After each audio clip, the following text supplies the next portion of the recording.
Welcome back to the Anti-Social Podcast. This will be episode 16. I'm going to cheat a bit this week and have a bit of an in-between episode. No guests this week. A couple of reasons. One, time got away from me a little bit over the last week or so. We're getting into the silly time of the year with Christmas looming only a couple of weeks away. And I do have a few guests lined up to do episodes with, but I just figured the way that the week is looking at the moment, I think it's probably better just to focus on getting those recordings done more so than rushing to get another episode with a guest out.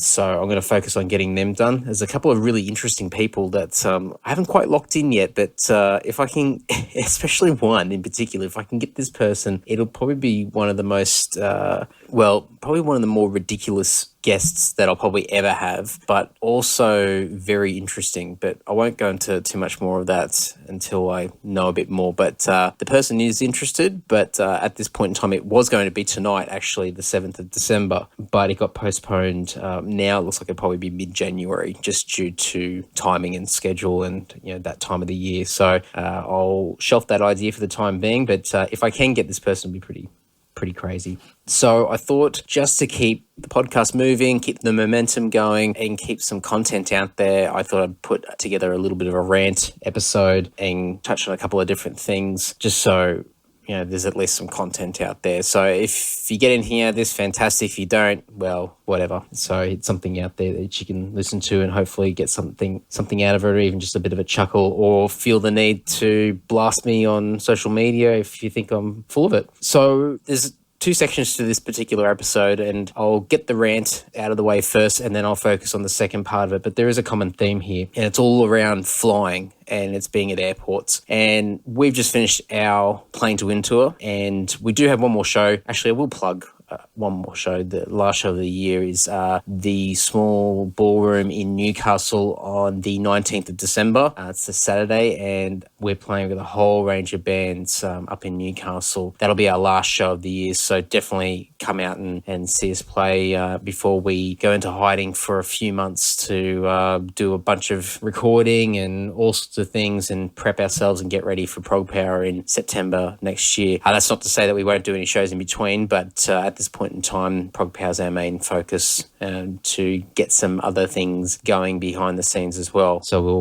we'll definitely reveal more as the months progress. So that last show is in a week and a half or so. So if anyone is listening that is either in the Sydney area or a bit north of Sydney, heading up towards Newcastle, by all means come along and check us out, and should be a good night. But going back to what I was saying, the tour finished, and it wasn't a huge tour, but we did a fair bit of flying, and I think on average per year, I probably do, about 30 to 35 flights a year. And it's not a lot compared to a lot of other people that are sort of within the similar circles that we're in. But I guess it is still probably above average for the average person out there. It's funny with flying, especially when you're a kid and you first go to the airport and you have that whole experience, and especially for people that probably fly once a year or even less than that, once every few years, it can be quite an exciting place. There's a lot of energy, a lot of buzz, there's a lot of people, and usually the reason for flying somewhere is for an event or for a particular positive purpose, whether it be a holiday or, for some people, they travel to see bands play, they go to Europe and go to the festivals, or, weddings or anything. So it's usually a lot of great feeling and excitement and anticipation, and the airport sort of adds to that whole experience, because it's a very unique sort of place when you think about it, compared to other areas that you would normally associate yourself with, and it's a very unique place. There's a unique social buzz around an airport because it is quite high volume. There are particular things that you see when you fly more often that kind of takes the buzz and the excitement away from it. And, some people could say it's the long waits, it's the amount of people, it's the expensive food and drink and whatever else that's sold at the airport. It could be the fear of flying, it could be anything. But there's particular things that we've picked up, and especially for me, that just constantly show every time you go there. And whether it's a case that you're just experiencing it more so from people that are flying for the first time or people that just don't care or have got no awareness of themselves or more awareness of other people around them, more so than anything else.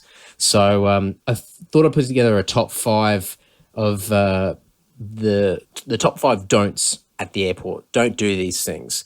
And I've got a couple of bonus ones on top of that as well, which I'll add in. But these are things that just I see every single time I go to the airport. And, for me, you can look at the bigger picture and not whinge about these things. And they're definitely first world problems. But I think for anybody who's in the same boat as me or a similar boat who does frequent the airport constantly, you can probably relate to some of these things that I'm about to say. So straight off the bat, number 1, a large suitcase is not oversized. So don't stand in the oversized check-in lane and don't stand there just because you're in a big group. So you see, for us, we've got our guitars and we've got drum equipment and everything. So it's stuff that can't go into the normal check-in. So not every airline's got this. We're quite lucky with Virgin Airlines that we primarily fly with these days, that most of the airports around have got their own oversized lane, especially here in Sydney, which is great. So you beat the traffic, you beat the long lines of people, and it makes it easier when you've got a lot of gear. So you can just chuck it on a trolley and wheel it up there and you're fine. You don't have to weave your way through this long aisle. But what we always find is that there's people there that have got their large suitcases, and look, maybe you can class them as oversized compared to a normal suitcase, but they're still just a normal big suitcase, and they stand there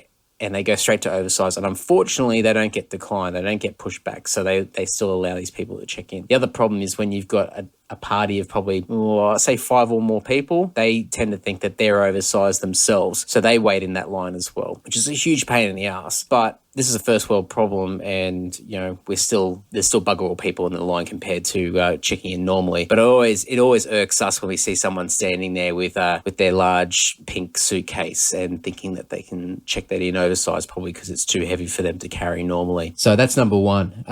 Number 2, on the subject of bags, my rule is if your bag has wheels, it's not carry-on. Sorry, I'm probably pissing off a lot of people, and I'm sure that some of these bags can fit into that little square container thing that shows the size of carry-on luggage. But if your bag has wheels, that means that either A, it's too heavy, or B, you're lazy as all hell, and it should be checked in. Because the amount of times you get onto a plane and everybody's got these bags and everyone breaks the rules anyway. Majority of the bags that get put onto the plane are bigger than that box that's indicated to show the size of the carry-on luggage limit. And if you can't pick your bag up above your head to put it in the oversized compartment, then it shouldn't be on the plane. Now, I don't care if you're 70 years old, it doesn't matter. You check that in. And it's just the most irritating thing that you can possibly think of, because it's not even a case that you run out of room, which happens quite often on flights, but the amount of hassle and space that it takes up, especially when people are trying to go down those aisles and they're trying to lift them up, they drop them on people's heads. You open the overhead compartments and they fall out.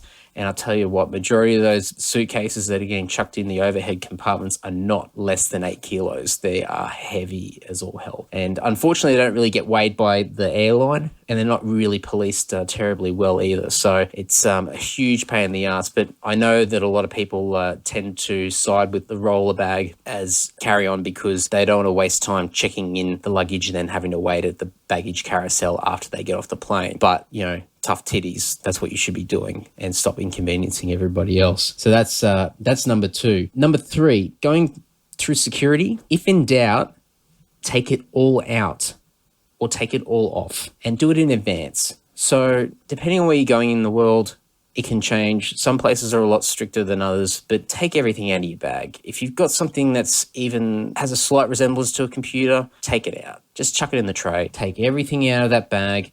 If you've got guitar gear, take it out. If you've got deodorant cans, take it all out. If you've got drinks or whatever, take it all out. If you've got boots with potential steel caps, take them off. If you've got a belt, take it off. But don't do it in the line standing right there when you're about to go through the security area. Take it off and do everything before you even get to the first table where the trays are. Get prepped and get ready, and don't hold the line up when you're stuffing around. When you go through the security thing and it goes off because you've got metal on you still, and you realise that you've still got half your jewellery all over you, wrapped around your neck and all over your arms, or you've got your belt on still, or they keep pulling your bag back through because you've still got crap in your bag that you haven't taken out, just take everything out. And it might be a pain in the ass that you have to pack it back in, but you're still going to get through quicker than taking the risk and seeing whether you get through or not. And I'll touch a bit more about that carry-on bag a little bit later. Number 4 is don't panic. The plane's not going to leave without you if you're already at your gate. So if you're standing there at the gate and they're calling to say that they're going to start boarding, don't start pushing to try and get to the front of the fucking gate. Just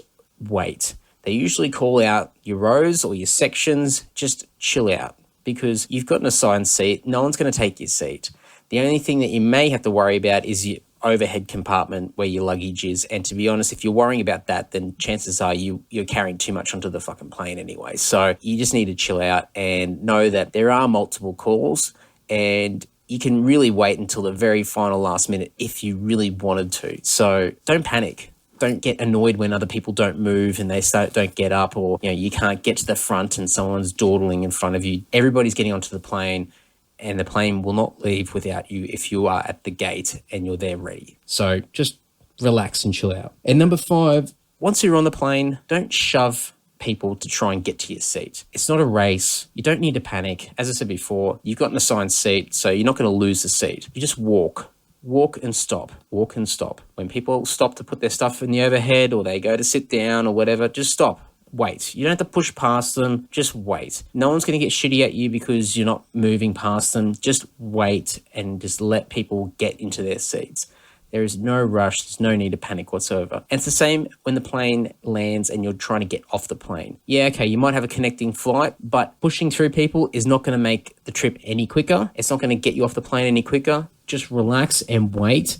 If you're really concerned about a connecting flight, then call the buzzer when the plane's about to descend so that at least the flight attendant knows that you've got a connecting flight and they can let you know what the best thing is to do. So at least you've got a strategy by the time you get off the plane. But don't push through people. Don't stand there with your head crouched underneath the overhead compartment, desperately trying to push through the person in front of you to get into the aisle so you can jump up and get to the bags first. And those dickheads who jump up when the plane hasn't even stopped moving and they're trying to get their bags out, just calm down. You're going to get off the fucking plane. There's plenty of time. And the amount of times you see this is just so irritating and ridiculous, especially when people huff and puff and get really flustered and annoyed and anxious because the line's not moving and they're going, what's going on? What's going on? Where's the, why isn't the door open or why aren't we getting off? It's just fucking relax. What can you do to change the situation? Nothing. So just stop, shut the fuck up and just wait, because everybody's in the same position as you are. So there's no need to keep pushing through or cursing or getting shitty because, things aren't going in your favor. So just shut the fuck up. So they're my 5 that I thought of off the top of my head that I've noticed quite a bit just on the last few flights that we've had of this tour. I've got a few bonus ones which I've just thought of off the top of my head, which I thought might be worthy of mentioning. I did mention the seatbelt thing very briefly. Not that it really matters terribly, but the light's on for a reason. Just fucking keep it on until the light goes off. Just follow the rules. Why do you have to break them? Why do you have to take the belt off before the light goes off? If it was any issue with it, then they wouldn't even have the light on for that long. So just wait until the engine's turned off, wait until the belt light goes off, and then take your belt off. Because as soon as you start unclicking the belt, then everyone goes into a mass panic and there's this massive rush to get off the plane. Just chill and wait for that light to go off. Mark Furtner, shout out to him because he's notorious at doing this and likes to do it just to piss me off. Another big one, which we haven't had on this tour, but we've definitely had it in the past, is delays due to weather or like an outside, something outside of our control, whether it be a mechanical issue or something like that, or there's been a delay with an inbound flight or something like that. And just people getting really shitty at the ground staff because the plane's not leaving on time or there's been a significant delay or a cancellation or something like that, and just people going off at the ground staff. Now, I understand that people have important things that they're trying to get to and probably things that mean a lot to them, whether it be a family event or festival or a concert or a holiday or whatever it might be. But in the end, you can only control what you can control. And by abusing and going off at the ground staff at the gate or at the terminal, at the check-in counter or whatever it may be, is going to do jack shit. So once again, shut the fuck up and just wait for the announcements and see what happens. There's no point. There's no point whatsoever. It just gets more and more people more riled up.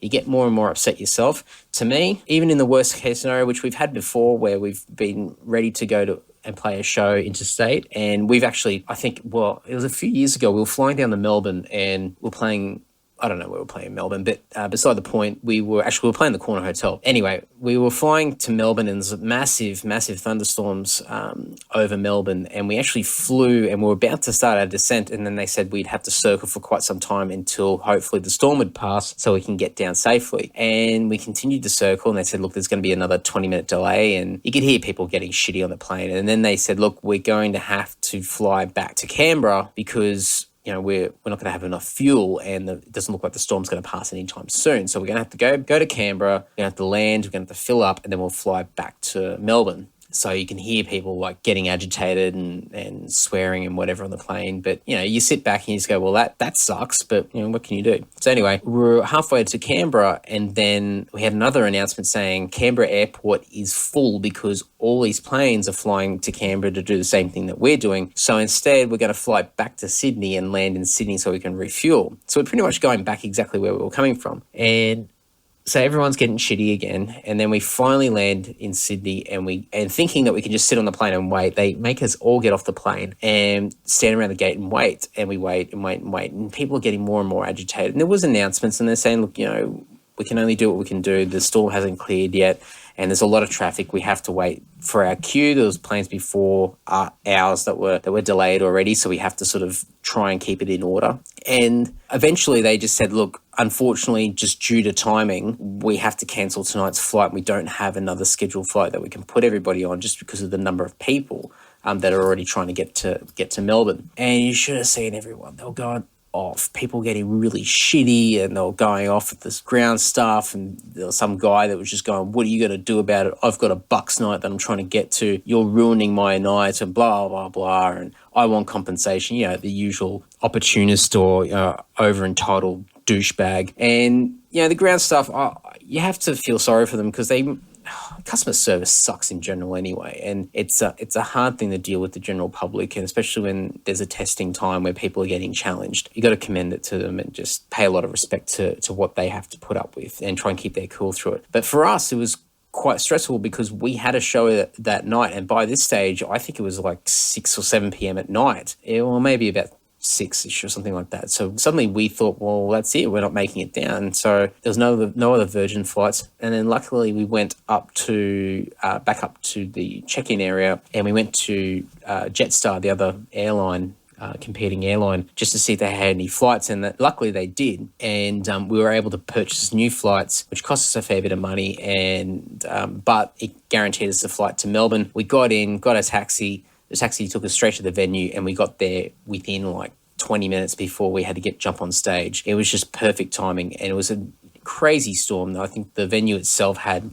flooding, and luckily the show still went ahead, and it was a crazy afternoon, evening, but we still managed to make it down there. But I think even if we couldn't, there's only so much you can do, and there's only so much cursing that you can make, and you can only get so shitty with it because it's all outside of your control, and it's nobody's fault. In that case, it was just Mother Nature. What do you do?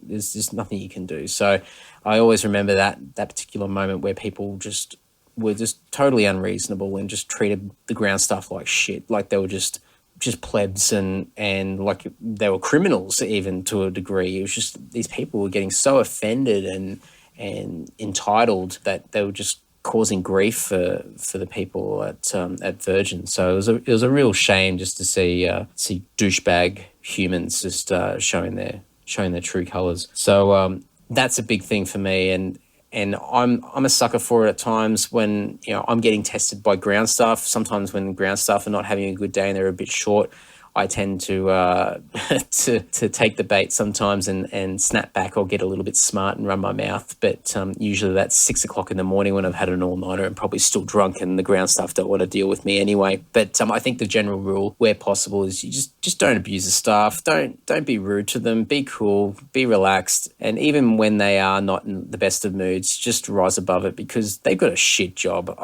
there's nothing glamorous about being an attendant or working for an airline or working at an airport, I don't think. You're dealing with every person under the sun. You're dealing with a high volume of people every day. You're dealing with all sorts of scenarios and a lot of negativity, especially when things don't go to plan. And because it's such a high volume environment, a lot of people are anxious all the time and they're panicking, especially for people that don't fly often, because they don't understand the process. They don't understand where they need to be. They're always checking the time and they're very easily irritated. So the ground staff have got a lot to deal with. So even those times where they are a bit short and rude, that's a challenge that I constantly have where I have to rise above it. But as a general rule, overall, I think you just need to be as cool as you can with the ground staff, because they definitely got a hard job. And on the back of that, just be polite to everyone that works at the airport, whether it be anyone that works for the airline, the security, anyone that works in the hospitality businesses at the airport. Once again, they're all dealing with a lot of people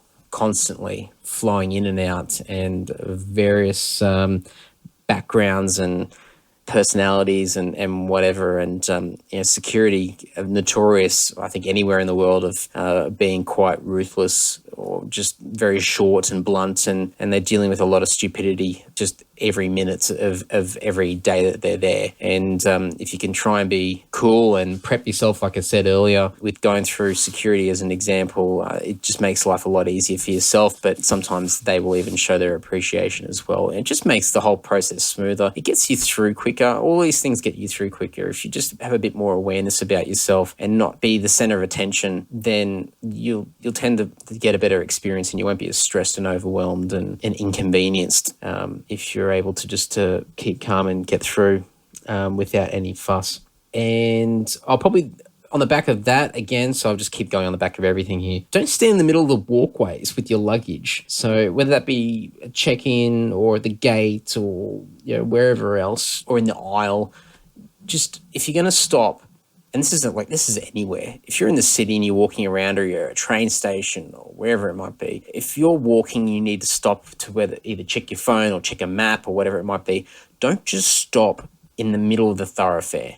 Don't just put your bags down and stop. Walk over to wherever a wall is, get away from the traffic, stop, and then work out what you need to do. I see so many people walking off escalators and stopping right at the bottom to put their bag down, or to put their bag down to pull that fucking handle out of their roller bag. Just keep carrying that bag off the escalator and walk off to the left or to the right, and then pull your handle out and then keep walking. That one irks me so bad, and it's just something that's common sense, and it's just having awareness of what you're doing, but what everybody else is doing around you as well. And that's just common courtesy. So just be more aware and mindful of people that are around you. And probably the last one, which is my last of my bonus ones, I'm just thinking off the top of my head, and this is one that it's not so much an annoying thing that I find, but something that I've experienced in the past. And it's something that I learnt my lesson almost the hard way, is that don't throw away your boarding pass. Don't throw away your boarding pass, especially if you've got the bag stickers on the back of your boarding pass. And even more, especially if you've got connecting flights somewhere, because if you lose that boarding pass, regardless of whether that boarding pass is needed for the next flight or not, you will be potentially fucked.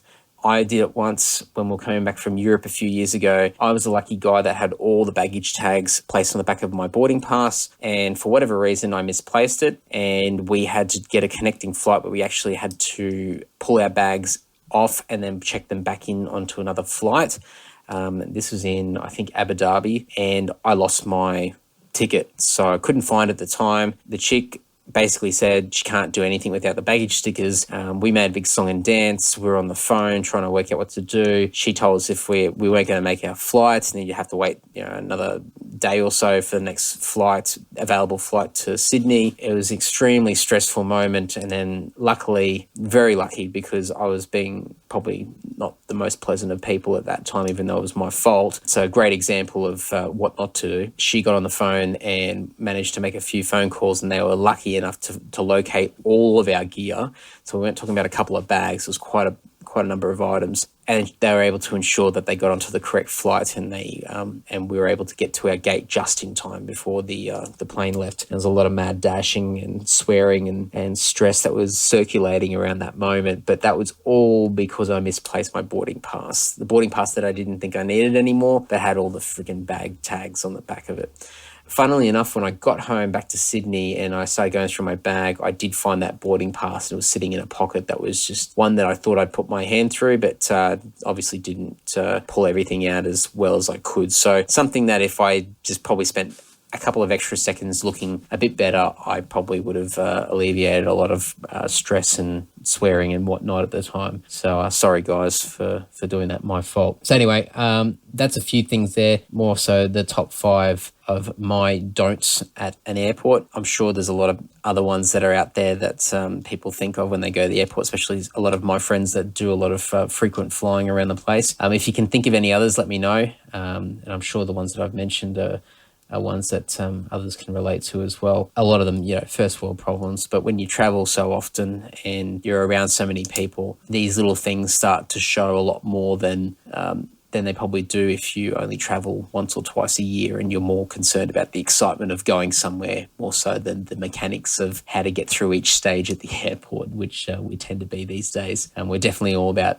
routine and trying to get through and minimise the amount of time that we're stuffing around at each stage, whether that be check-in, security, or at the gate. The second part of this podcast, while I've got a mic in front of me and I'm creating content as you do, a lot of people ask me about my rig that I take on tour, and I thought this, on the whole topic of airports and traveling and bags and whatever, I thought this might be an opportunity just to touch base briefly on what my rig looks like and what I take with me on tour, because I guess in comparison to a lot of other touring musicians, probably quite a unique touring rig. Within our band, it's not, because we more or less all have the same rig, but it's definitely very cost-effective, very easy, user-friendly, and has minimal impact, minimal stress and labour involved to get this rig around the place. So my entire rig travels in my carry-on backpack. I've got a shitty black Kmart backpack, which I've noticed that quite a few other people from within the Australian metal scene have also bought this backpack, which I've had to be very careful that I don't mix them up and pick up the wrong bag at shows when we play together. But I've got this crappy backpack that I bought from Kmart, which I'm about to retire because it's definitely getting on its last legs. And in that backpack, I've got a number of things. So I've got my Line 6 bass pod that I've had for 6 or 7 years. I could not tell you the model number off the top of my head. I'm sure Tim, if he's listening to this, will know straight away without even looking it up. I don't have a row case for it, so what I do is I just wrap it up in a towel so it's nicely padded, and that sits in the bottom of my bag, usually on top of a pair of jeans or a pair of shorts, so it's just a little bit of extra padding on the base of the bag. After that, I have my head, my amplifier, which is a Gallagher-Kruger MB200. So it's just a little 200 watt bass head. This thing's tiny. It's like the size of a hard drive. And funnily enough, the row case that I put it in is not even a row case for it. It's an old hard drive Velcro clip soft case that Mark had a couple of them at home for whatever reason. So we ripped the bottom legs or knobs off the bottom of the head, and so it can slip straight into this little soft case. So it's literally 15 by 15 centimeters, very, very small. It's tiny. It does not look like it would do the job, but it packs a punch. So that with the Line 6 pod is a great little combo. And obviously when you go and play interstate or wherever, you just can utilize a local cabinet just to plug it all through. So they're together, and that's my rig in a nutshell. That sits in my backpack. Kilo-wise, that combined together, you're probably looking at about 5 kilos. So it's very, very light. I also just have my power adapter that is also my bag. All my leads that I use, patch leads and actual guitar leads and speak-on cable, power cables, I have them all wrapped up in my guitar case. Couple of reasons. It's just less shit in my backpack. It also takes the weight out of my backpack, so it's less that I have to carry onto the plane. It does add weight to my check-in luggage, but luckily when you fly with Virgin in Australia, you do get a musician's allowance if you're a songwriter through APRA, so I can afford to have that little bit of leniency with putting the extra cables into my guitar case, which is great. So majority of the cables all sit in my case. Sometimes I'll have my wireless system in my backpack because it's extremely light, or I'll just chuck that into my guitar case as well. For anyone who is interested, it's a Line 6 Relay G30, which I have only had for about 12 months, I think, and it's been quite good. It's the best wireless I've ever had, and I've had a few over the years, and this is the first one where it doesn't have any of those flimsy antennas hanging off the top of the receiver or the transmitter. So it's definitely a lot more durable, and it can be thrown around a bit more, and it's very, very tiny. It's probably the size of like a wallet, roughly about the size of a wallet.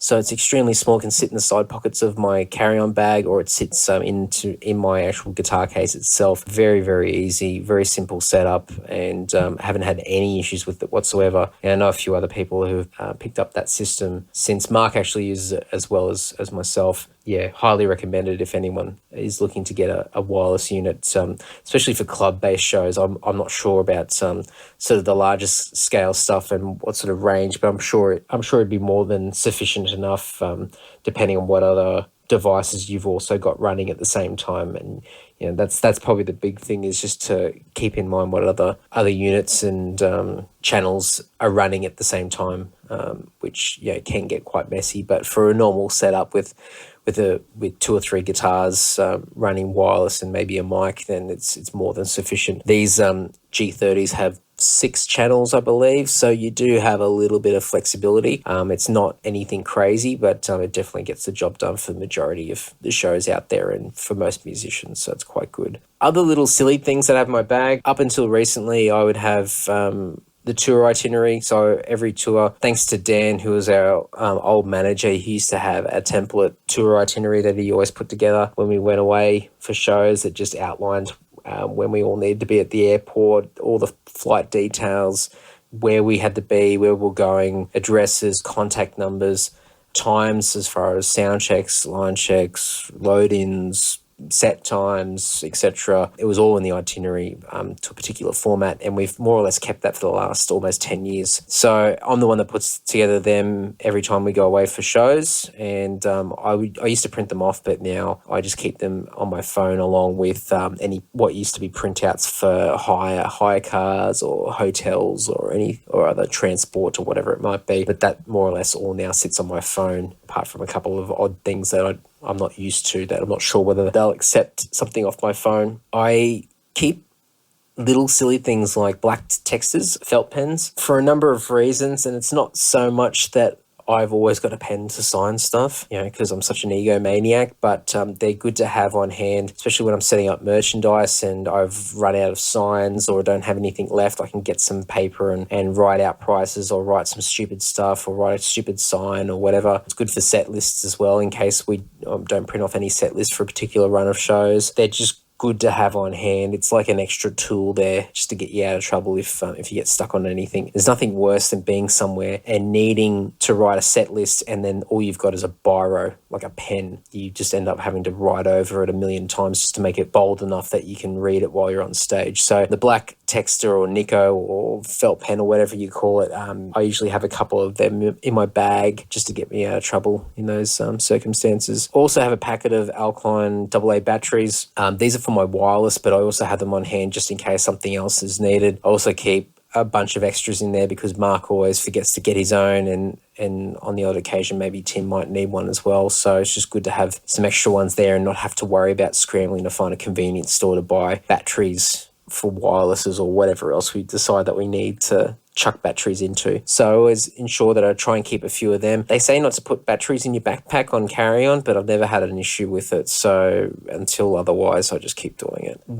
What else do I have? I've got Dettol hand gel, a great little thing to have when you're running around, especially using a lot of public restrooms where there's no soap. For whatever reason, I cannot understand how a public restroom can't have a $2 container of soap, little pump thing in there. But for whatever reason, reason people are assholes and they don't give a shit about hygiene, and they make sure people don't put, especially in pubs and venues, for whatever reason, it's just, they're tight asses and they can't spend $2 on hygiene to look after the people that are paying money to use their venue. But also, sometimes at airports as well, for whatever reason, the dispenser's broken or has run out, and you just have to sort of wash your hands with water. And the Dettol stuff is a godsend because it's just so many germs around, and sometimes you've just been carrying gear, you get that sweat and the shit off the handles of the equipment and whatever it might be. So the Dettol stuff can be quite good. I've just got general pens, biros and whatnot, just in case I have to write anything down or just feel like, I don't know, writing something. I've got just generic flyers and business cards that for the band and for the podcast and all that, which I always just keep a few in my bag just in case I strike up a conversation with somebody in transit somewhere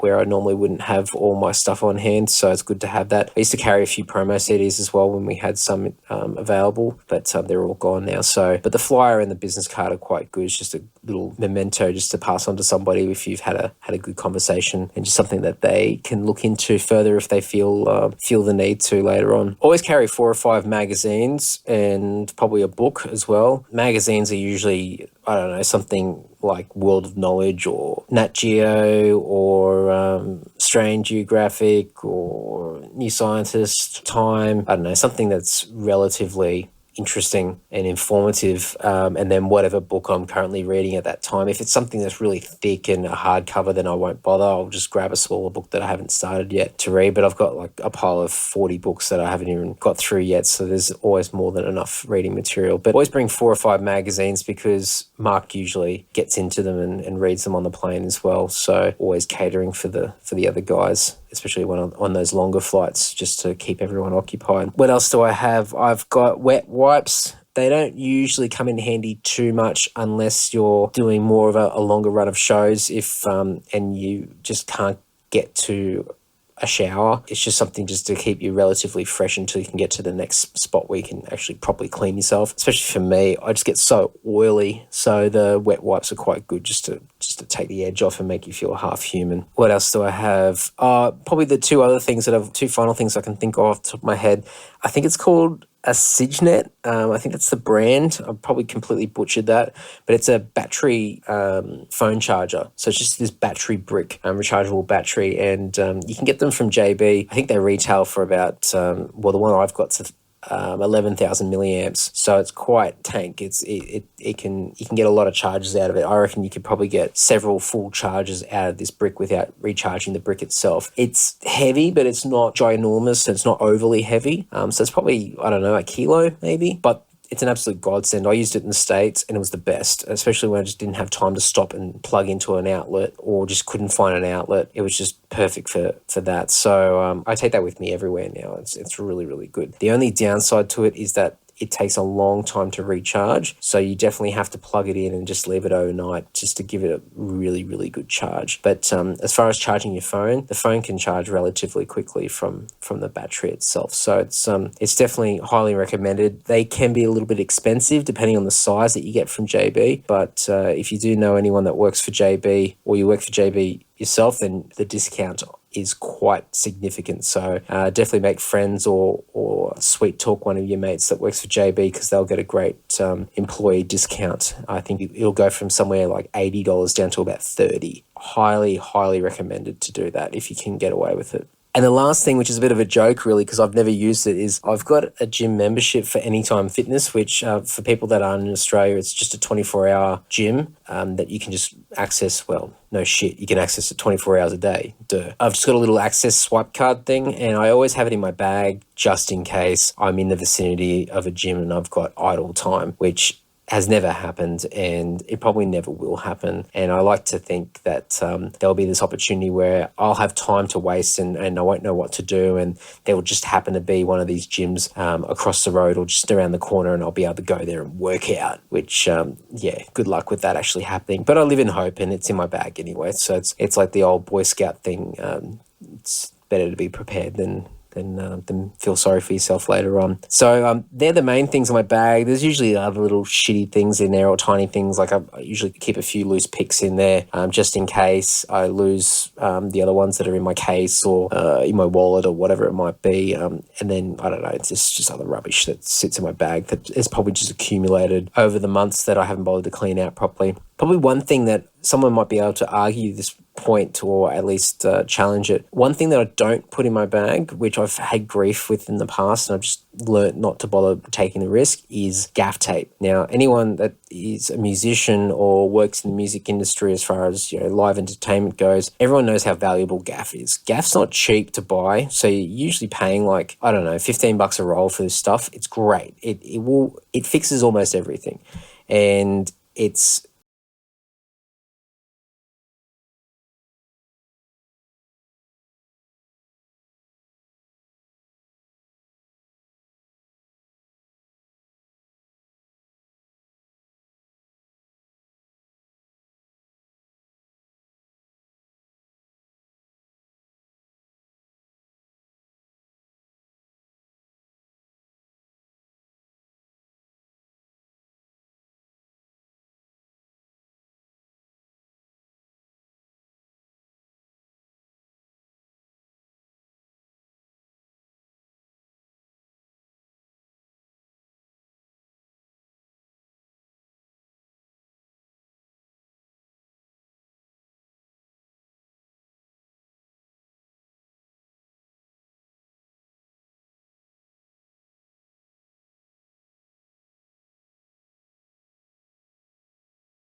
or give justice to that question, because I guess it's just so profound. I don't know why I am an faggot, but I guess I is what I is. Next is Michael from Humpty Doo in the Northern Territory in Australia. And yes, there is a place called Humpty Doo. No shit. I don't know what the background is behind the name. I probably should have looked that up, actually, because no doubt there would be an interesting story around it. But anyway, didn't do it. Question is, what is the airspeed velocity of an unladen swallow?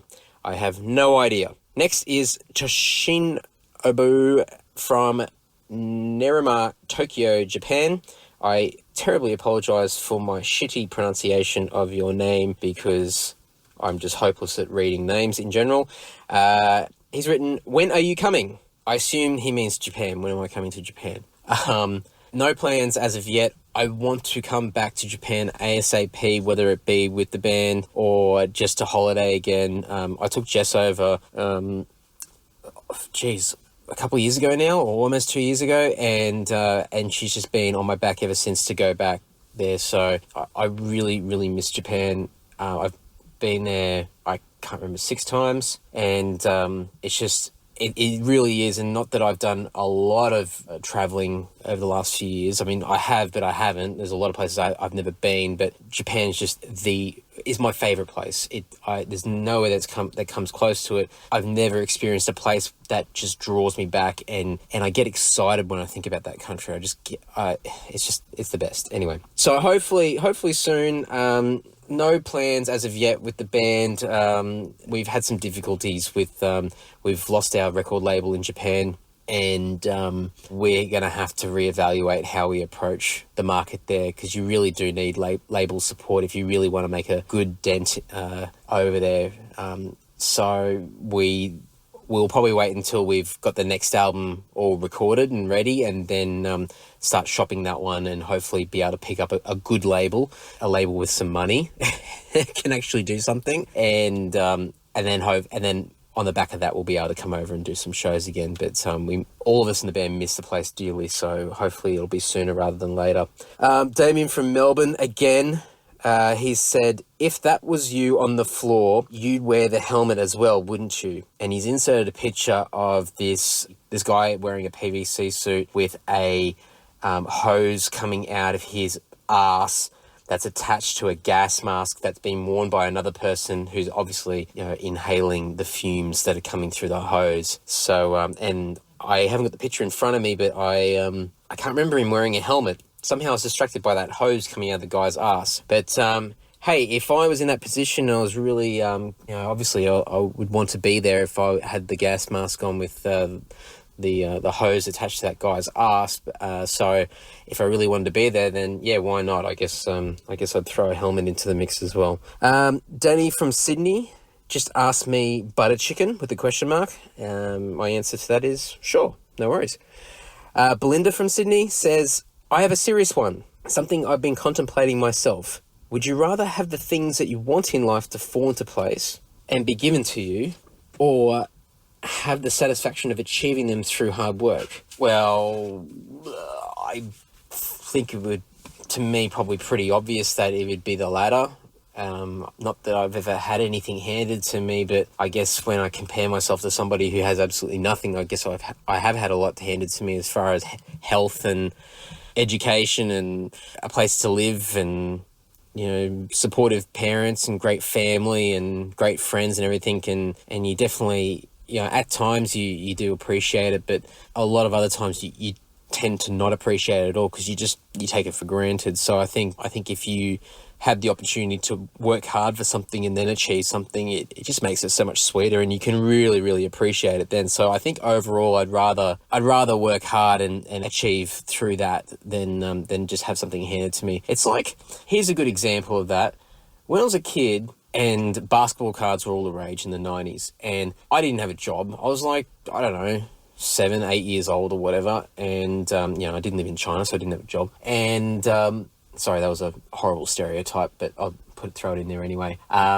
I didn't have any money. I get a little bit of pocket money from my parents and do odd chores around the house and whatever. And, a packet of basketball cards could be anywhere from between $4 and, say, $6 a packet, depending on the type of card company. And, you wouldn't get a lot of money. So you had to be really careful about what you bought, when you bought it, and you saved it. You bought a lot of the time you buy one pack of cards and that's it. And you would open that packet up really slowly. Then you'd carefully take them out and you'd be really careful not to push the cards out of place, like they're in a pack together, because you didn't want to reveal the cards that were underneath. You wanted to sort of pull each card from the top and discover it as you're... Anyway, I'm sure I was probably the only one. What an idiot. But anyway, you just savored the moment. You really absorbed every card. You had a look at each one. You turned it back over. You looked at the statistics on the back. Because depending on the card, there might have been a little did you know fact on the back of it. And it was awesome. It was really cool. And you just really appreciate it. And when there was like an insert card, like a rare card, you'd be like freaking out. Then you'd open up your folder and you have your card sleeves in there and you'd have it all spaced out with all the empty ones of the cards that you're missing. And then you'd carefully put them into the places that you were missing the cards in the set. So you'd add to your set. And it was just this slow, satisfying process. And it was great. But then over the years, when I started to get a bit more money, or it came to Christmas and I'd been saving up a lot of money, and then I discovered that I could buy whole boxes of cards. And so the way that it worked is that you would buy a packet of cards, and then in a box there would be, I think, 24 packets of cards, I think. So the box of cards would be like, I don't know, $100 or whatever it is. I mean, you do the math, I'm shit at math. And so when I bought my first box of cards, I couldn't believe it. I was just... I couldn't think straight. I was just having this spastic moment where I just couldn't grasp the concept of how many cards and how many surprises I had within these packets. And to start off with, I did the same thing. Just open one up, slowly open them up, slowly open them up. But then after a while, by the time I got to like packet 10, I was just ripping these things open and just spewing the cards across the table, and I was quickly putting them into the card sleeves and then moving on to the next one. Before I knew it, the box was gone. And that's when I realised that I didn't appreciate it whatsoever. I appreciated the excitement at the start and the anticipation and those first few packets of cards, but after that I just didn't. And then the other example I've got is when I used to buy CDs. When I had pocket money or I just started working like a part-time job, I had very little money, so you would only buy 1 or 2 CDs at the most. Then you would go home, you'd open the booklet up, you'd read all the lyrics, you'd read the liner notes, you'd sit there and you'd absorb the music, and if the CD kind of sucked a bit, you would just continue to listen to it over and over because you'd spent that amount of money on it. You wanted to make sure that you liked it. But then when you started to work full time and get a lot more money coming in, that's when you start buying like 10 CDs at a time or going crazy, or you might find like a massive sale or something like that and you just go to town and spend a shitload of money. And then the CDs just pile up. You don't read the liner notes anymore. You don't read the lyrics. You chuck those CDs in, you listen to them once and you chuck them in your shelf, or now you rip them onto your laptop or put them onto your iPod or your iPhone or whatever, and you just don't appreciate it. So that's taking it for granted. And I guess just going back to it all, I think just working hard and just chipping away at things and just appreciating each thing as it comes for what it is definitely far more beneficial than just being given something or given something in abundance where you can't really truly appreciate it. I don't know if that completely lines up with the whole question, but whatever. And then my light just went off again, so let me turn the car on. All right. Okay, next is Mark from Ballarat. Oh, by the way, if I don't mention a country name, then just assume they're from Australia. This is just for the guys from overseas who are listening in as well. So if I don't mention a country, it's Australia. Mark from Ballarat asked my all-time best NBA player.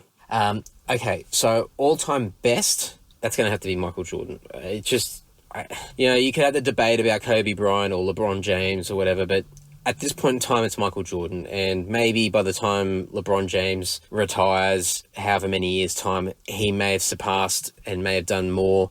But I don't know. I can't see that happening. I think LeBron may break a lot more records than Jordan as far as like statistics and whatnot goes. But I think all the legacy that Jordan created and the hype and, all the championships and all that sort of stuff, as well as his statistics, I just don't think anyone will ever touch him. If you interpret it best as far as like my favorite, I don't know. I don't really have a favorite these days. When I was a kid, my favorite NBA player was Kevin Johnson of the Phoenix Suns. I have no idea why, but I just thought he was awesome, and I just collected all of his cards.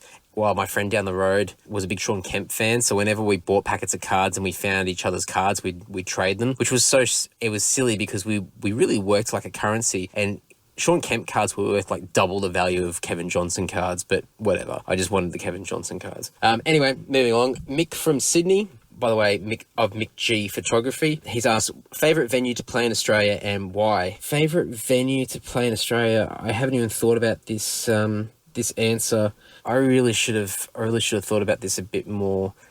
It's difficult because I'm getting them mixed up because to me, my favourite venues to play were more so because of the shows themselves and the people that were there and the energy and whatever of the room, more so than just the mechanics of the venue, like the size and the stage and the setup and backstage and all that sort of stuff. I haven't really when I think along those lines, then I struggle a little bit. I'm just trying to think of where and what.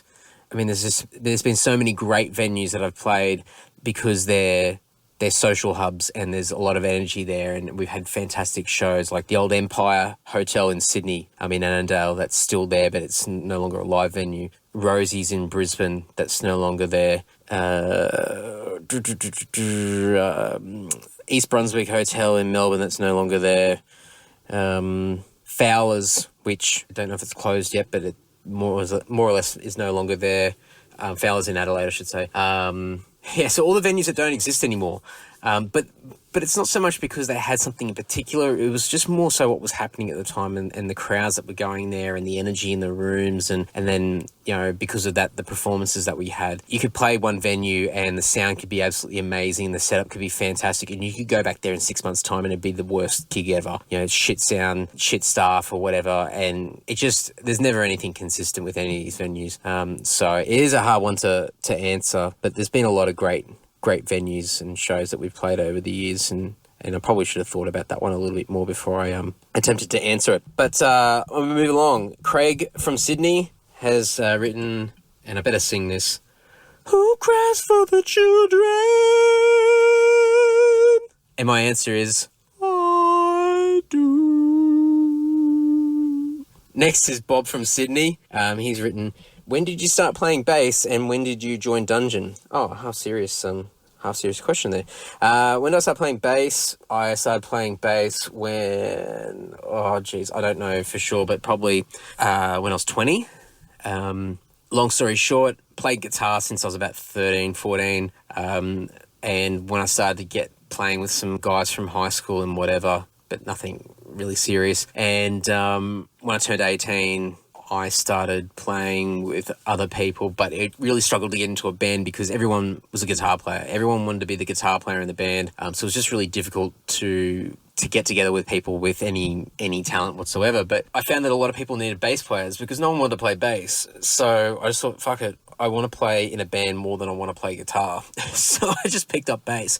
So I got a bass guitar from my mate Salty, Andrew Saltmarsh, who's the artist behind Toe Hider and used to run ozprog.com, and bought his a little Hartke practice amp and a BC Ridge. It's like a early 90s Warlock bass, which is just gigantic thing, and just played that for a while as I got started, and then obviously just changed over to ESP not too long after that and went from there. So now I'm 31, so about 11 years, and haven't improved whatsoever. When did I join Dungeon? Well, I didn't officially join Dungeon, so to speak. The end of 2005, or funnily enough, I got asked to join Dungeon at a certain point in 2005. I won't sort of go into too much detail on that one, but the band sort of pretty much broke up at the end of 2005, and so the plan changed, and the Lord idea came onto the table, and we went from there. I did play on the last Dungeon album, the final chapter, but didn't actually officially jump on stage as Dungeon, which in some ways kind of sucks, but hey, I'm not complaining overall. It's no complaints whatsoever. Moving along, Dennis from Melbourne. Dennis plays in the band Espionage, so give them a shot if you want to check them out. I think if you type in Espionage on Facebook, you'll probably get a million different accounts, but if you go to Google, type that in with Melbourne Metal or something like that, then you'll find them, and they're playing some pretty cool 80s heavy metal thrash stuff. And hang on, my phone's going off, so oh no, that's all right. Just silly alarms. So Dennis has asked, how would there not have been a what, when, why did you do that? So Dennis has been a funny guy.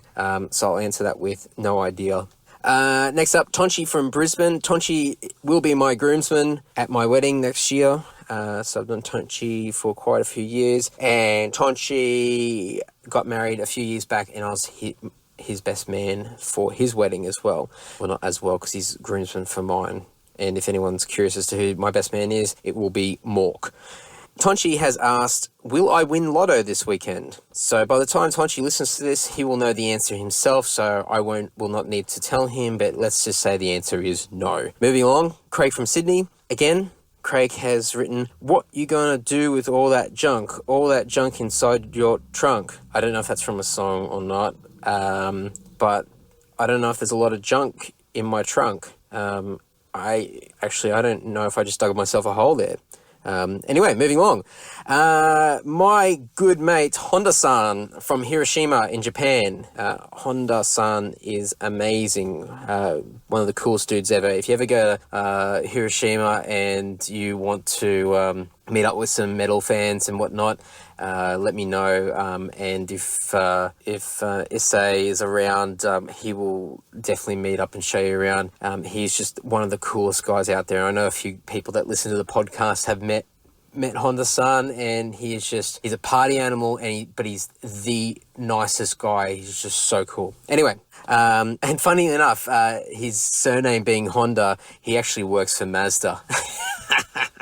I thought that was quite funny. I tried to crack a joke with him on that one, and yes, that's right, I'm turning my car back on to get the light on. And I think he got it. He laughed, but I don't know if he actually truly got it, but anyway, I'm sure he did. Both Japanese brands. Anyway, he's written, what day of August is the ceremony? Well, I assume that he's referring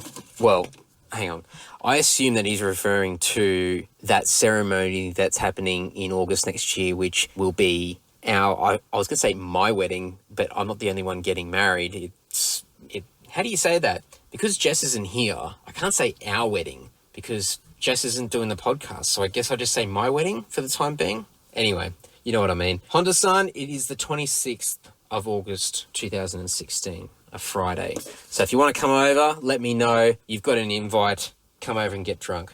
Next up is Mary from Melbourne. Mary's written, would you rather have the arms of a gorilla or the legs of a gazelle? Well, I wear skinny jeans anyway, just because I've got chicken legs. So maybe the gazelle's better, and then I can run really fast. Gorilla, well, to be honest, there's enough gorillas out there already if you go to a gym or just walk through a Westfield. So I think I wouldn't look any different if I had gorilla arms anyway. So I might go with the gazelle and get some endurance and some speed and still hide them in my in my skinny jeans. Next up is Brendan from Leeton. If no one knows where Leeton is in rural New South Wales in the middle of fucking nowhere. Brendan's written, what is your favourite Lord or Dungeon song to play live? You know what? Actually, I have a love-hate relationship with this song, but I really, really enjoy playing Footsteps in the Sand. I love playing the bass lines in that song. A lot of it sort of plays around the guitar riff. It follows the main guitar riff, but during the verses, it sort of goes off and does its own thing. It's an interesting song to play, but the hate part of it is that just sometimes I just struggle to fucking sing that chorus, and I don't know if it's just a case that I'm slowly growing up. At 31, my balls might be finally starting to drop, but sometimes I nail it, sometimes it's just, fuck yeah, it's awesome, and then other times I'm like, and just struggle. So yeah, a love-hate relationship with that song, but that one's it's just got great energy, it's got a bit of crowd interaction, it's a song that's been around for the last 10 years. And, well, in our set, it's been around for the last 10 years, but it's been around longer in general. And, you know, a lot of people dig it. So that one off the top of my head. There's probably a bunch of other songs. Actually, I like playing Against the Wind. The other guys hate playing that song, but I actually really love playing that song. I love singing the chorus. Legend of Humor, I don't enjoy the start of the song. I think that riff, I just don't like playing that riff. It's just too plotty. But the second part of that song is just like, fuck yeah, awesome time. Especially right at the end where we're singing that my honor part is really cool. And I should probably think of another song off the top of my head. No, I'm not, because I'm wasting time. Next up is Warren from Musselbrook, and I always stumble over that name, even though it's written or it's spelt Muswellbrok. So I go Musselbrook. I think they say Musselbrook. Anyway, that's in New South Wales, here in Australia.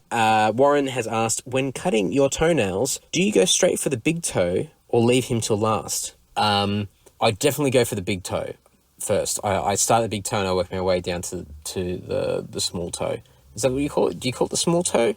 I know you call it your pinky finger, but what do you call your small toe? Just small toe. Anyway, definitely start the big one and work my way down to the little one. Miralee from Sydney has written, bored at work, ?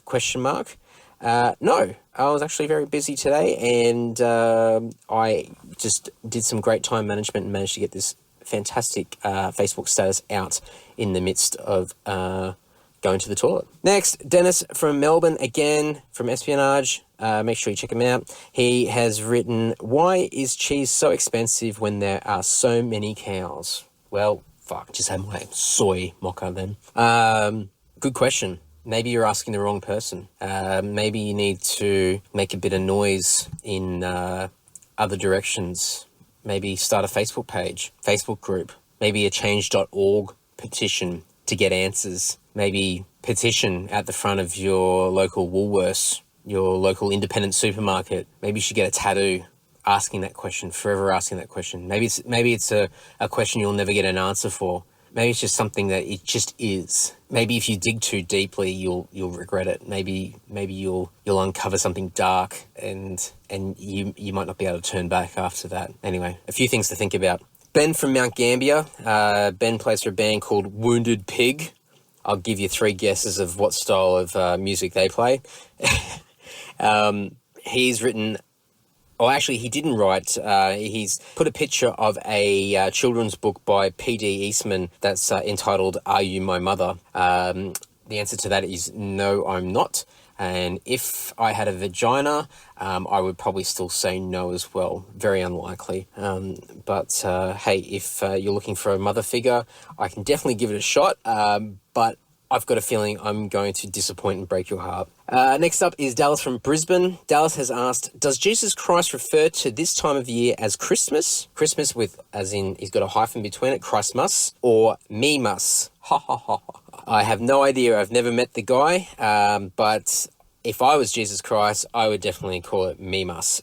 Absolutely. Orion from Marysville, Ohio in the US has written simply when in question mark. And the answer is too late.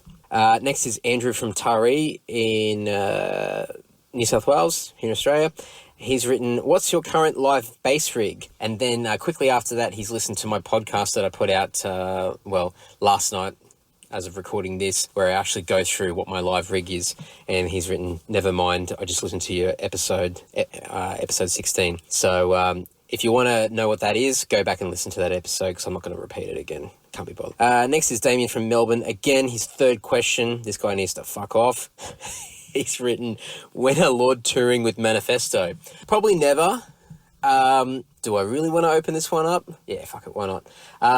If anyone wants to know what Manifesto is, Manifesto was a metal band from Adelaide. Won't go into too much details, but one of the gentlemen from the band sent me a document along with a few other people within the metal scene here in Australia that was a business proposal of a what would you call it?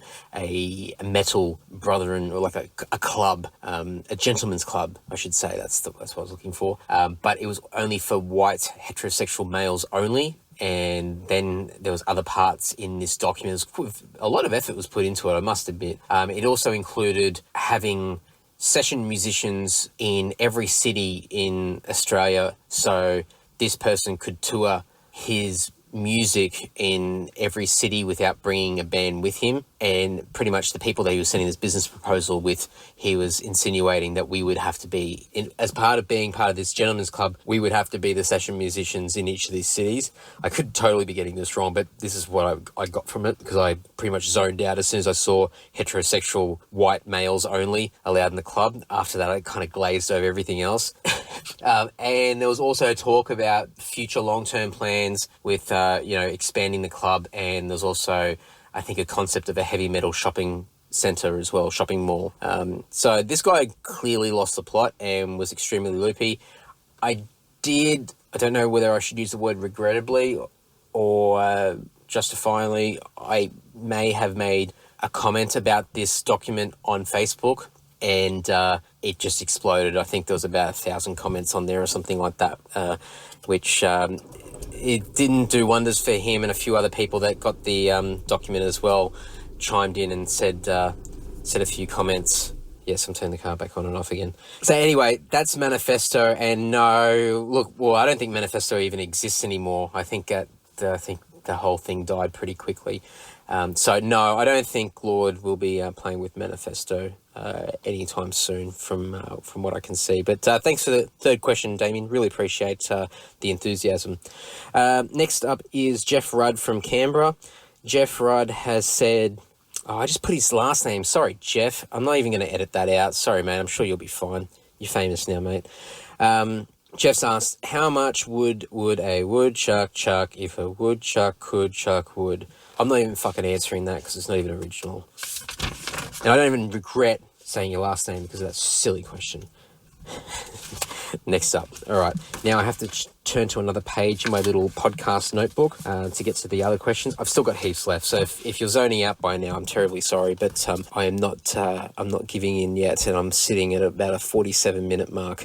And I'm still going. Next question is Glenn from Sydney. Glenn's written, do penguins have knees? Now, when I wrote this question out, I was actually going to Google this because I thought I would assume no, but, this might be my blonde hair seeping through my skull into my brain.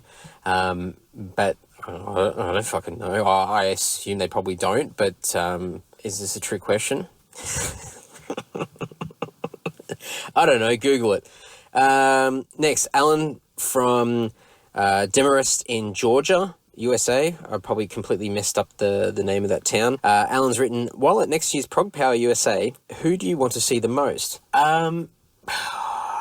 It's a hard question. I think for me, it's a really odd one because I never thought I'd say this, but I think Spock's Beard is a band that I do want to see. I haven't listened to Spock's Beard in years, and I really, really do like their stuff, but their music's so varied and there's so many different, not so much styles, but they just had different sounds for a lot of different releases and whatnot. So some stuff really clicked, other stuff didn't.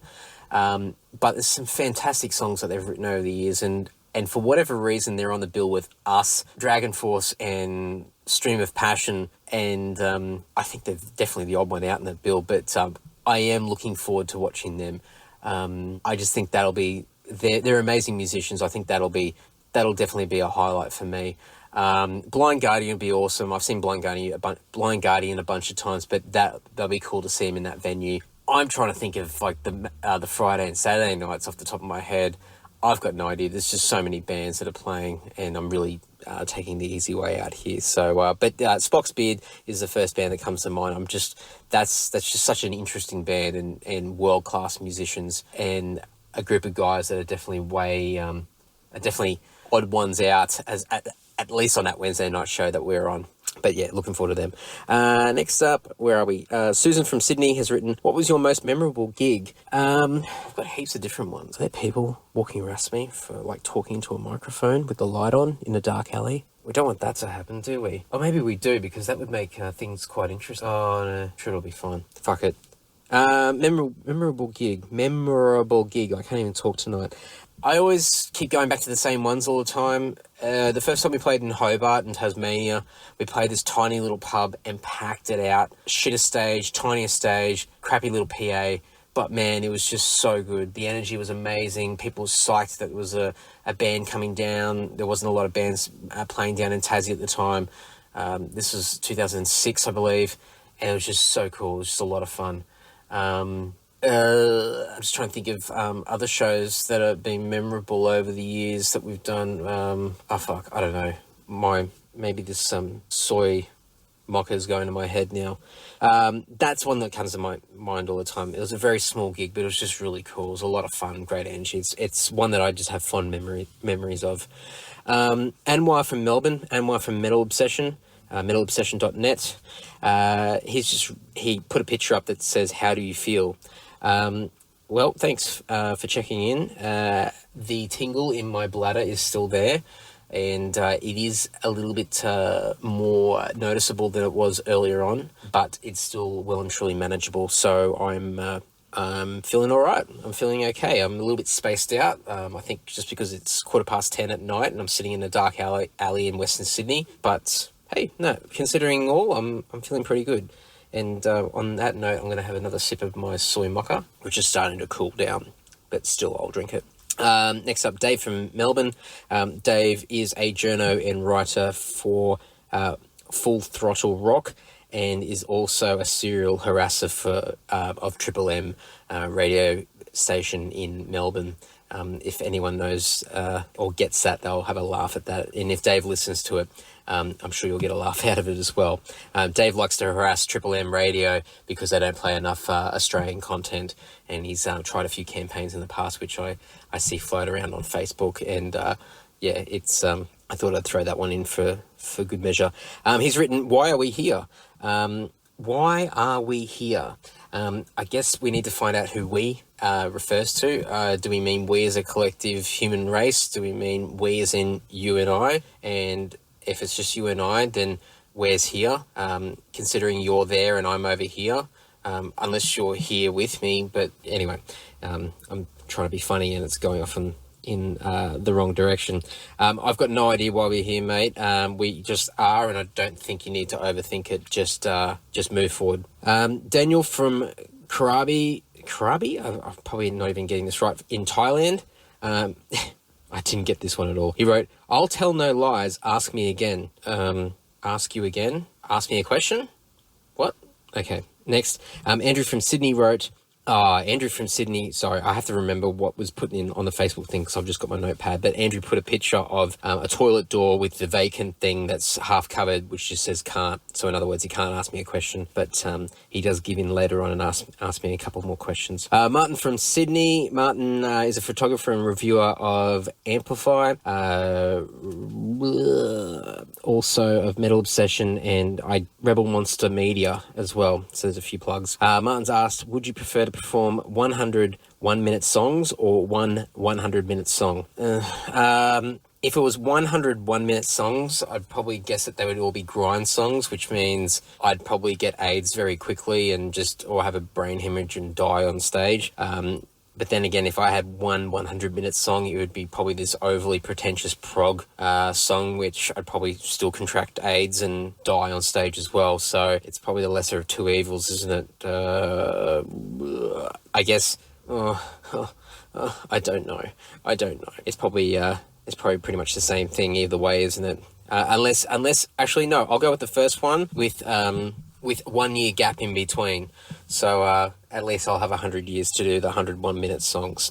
Dave from Sydney has written, with the current... Well, this is actually a serious one. Okay, let's prepare for this one. Dave from Sydney has written, with the current state of the Australian rock music scene being at an all-time low... Okay, interesting. In terms of venues closing down on their doors to live music, with also the lack of commercial radio and punter support, with your years now of experience in the industry, what ideas might you have to improve it? So we might again one day see another golden era of live pub music from the 70s and to early 90s. Well, I wasn't around in the 70s to the early 90s, so I can only go by whatever people say and whatever video is lying around. I don't know. It's all perspective, and it depends on where you are. Yes, I'll turn my car on and off again. I don't know if the Australian rock music scene's really at an all-time low, to be honest. I look around, there's a lot of bands doing a lot of great things. There's a lot of bands getting a lot of success. Have a look at the ARIAs this year. Not that you'd put a lot of importance on the ARIAs, but fuck, there's a lot of great Australian rock and even metal bands now that are getting recognised.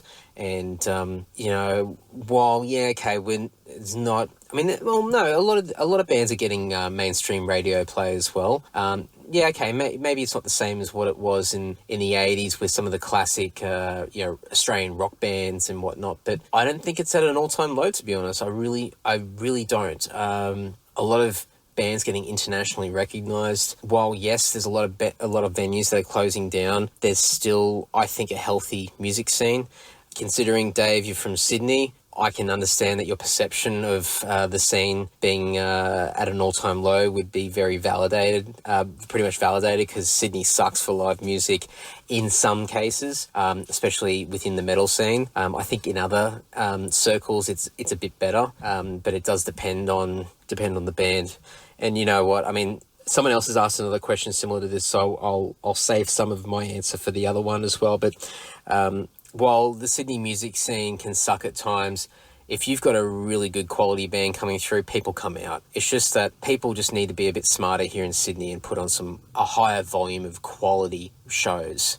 And there's a lot of shit out there, and when you keep going to the same shitty shows at the same shitty venues with the same shitty setups with the crappy sound and people half-assing their performances, then that's a big reason why people stop coming out as well. You've only got so many music enthusiasts and people that are passionate about supporting music. Most people want to go out and have a good time, and if what it is at the moment is going out and standing in a room which is with bad sound, with volume that's way too loud, bands that haven't spent enough time in the rehearsal room, no stage show, no visuals, all those factors put in, and then on top of that, small lackluster crowds, then you probably wouldn't come back out again either. So there's a lot to it, and I'll answer a bit more later on. But ideas, I think it's up to the bands to be creative, break the mold, stop doing the same old thing, and really embrace the DIY approach. Don't rely on anything. Don't rely on commercial radio. Don't rely on people coming out and seeing you play. Just do your thing and do it the best that you can. Perfect your art, perfect your image, perfect your marketing. Take it seriously. Make it a business. You don't ruin your artistic integrity by making your band your business. It just means that you're serious and you really want to make something of it. And people will separate you from the other people and you'll become a professional act. So anyway, and from a punter point of view, stop living in the past. If you keep living in the past, you're never going to get back there. Keep moving forward, looking at new ways, new things to excite people. Look, live music's still there. It's just we need to find new ways of getting people in and getting people to enjoy it. And it may mean changing the entire format of how live music is, changing what live music is to people and what they experience. No more headline bands going on at fucking 11, 12, 1 o'clock in the morning. Having shows that finish at 11 o'clock at night or 11:30 at night. Having the headliner band going at 9:30, 10 o'clock. Having 3 bands on a bill instead of 5 or 6 or 10 or 15. I'd much rather go to a show with 3 high-quality bands or even 2 and have a DJ playing like classic metal or rock music for the rest of the night, but knowing that you're going to see 2 high-profile, awesome bands instead of sitting there for a grueling 12 hours watching 15 bands play crappy sets in a crappy venue with shit sound and a shit bar and just rubbish people around. It's all about quality over quantity, and I think we just need to change how people look at live music. But we just got to stop living in the past and stop complaining. Just got to move forward. You got to make changes, and if you really love what you do and you really love music and you really want to support it, then you need to get out there and do it, but do it for the right reasons. Don't just blindly do it to support just because there's a live band playing. Go out there and support the bands that actually work their asses off. Don't support the bands that are lazy, that don't release quality music. Don't just blindly support them just because, that's, good on them for getting out there and playing live music. Fantastic if they're doing it, and everyone should get out there and play, but people need to earn a crowd. People need to earn respect. People need to earn a profile. And that only raises the bar, raises the standard of quality music. Don't go out there and blindly support music for the sake of it, because that's what destroys, a live scene. But anyway, I ranted on for way too long there. Cask from the Gold Coast wrote, have you ever tried to push LT out of the band so that you can get all the love and fame? Because let's face it, nobody wants the bassist. Well, look, if I could shred and sing like Tim, then maybe I could consider it. But I think Tim's got enough on his plate. I really don't want to do his job. And he tends to do it pretty well. So I'll stand back and just prance around on stage and drink a few too many beers and attempt to play my 4 strings on my bass. So I don't care if nobody wants the bassist. I'm happy to not get the love and sit in the background. Tim can be in the spotlight. That's okay with me. Matt from Sydney. Matt, formerly of the Sydney metal band Switchblade, if anyone's wondering. Matt's written, am I too late? The answer is yes, you are. Next is Anne from Melbourne. Anne's written, are you really the love child of Farnsey and Olivia? So that's John Farnham and Olivia Newton-John. No, I'm not. And I'm glad I'm not, because I probably wouldn't appreciate them as performers. They would probably just be daggy parents. So I'm glad to be a fanboy of Farnsey and not have him as my father. That's a little bit weird. Steve from Boston, Massachusetts in the US has said, what's your porn star name if you had to make one up? I have no idea. The first thing that came to my head was either Andy McAnal or Lover Lips. So neither are terribly flattering, but then again, I'm a porn star, so there you go. Next is Steve from Broken Hill. Steve wrote, when is the American dollar finally going to collapse? And when will be the new global trading currency? Or when will there be a new global trading currency, and how will it affect us? All right, so the American dollar will finally collapse on March 23rd, 2016. The new global trading currency will come into effect on September 1st, 2016. There is a bit of a gap there. Can't explain why. And how it would affect us? Well, I guess we're just going to have to go and change all our money over. Next is Luke from Brisbane. Luke wrote, when? Too late. Anne from Melbourne wrote, what's the name of Lord's drummer? I don't know if you're serious or being funny, but our current drummer is Adam Bark, and Adam's doing the shows for this year for us, and his last show with us is actually next weekend, December 19th in Newcastle at the Small Ballroom. Come along and have a great night with us and celebrate Adam's efforts for keeping us afloat for this year, because we love him a long time and are very happy for everything he's done for us. Next up is Anne from Melbourne. Again, third question, who wears the pants at home? I guess probably between Jess and I, we probably both equally wear it depending on the situation. She certainly puts me in my place, and at times I probably attempt to put pants on myself. So I'll say 50-50, but it's probably more an 80-20 in her favour. Tim from that band that I play in has pasted an image of a complex alleged physics question, but you know what? I didn't see a question mark in that alleged question, so I'm not answering it. So there you go, I win. Nick from Sydney wrote, who's your daddy and what does he do? Or, who's your daddy and what does he do? My dad works for Queensland Health, actually, and he's an auditor. So there you go. I hope you enjoyed that answer.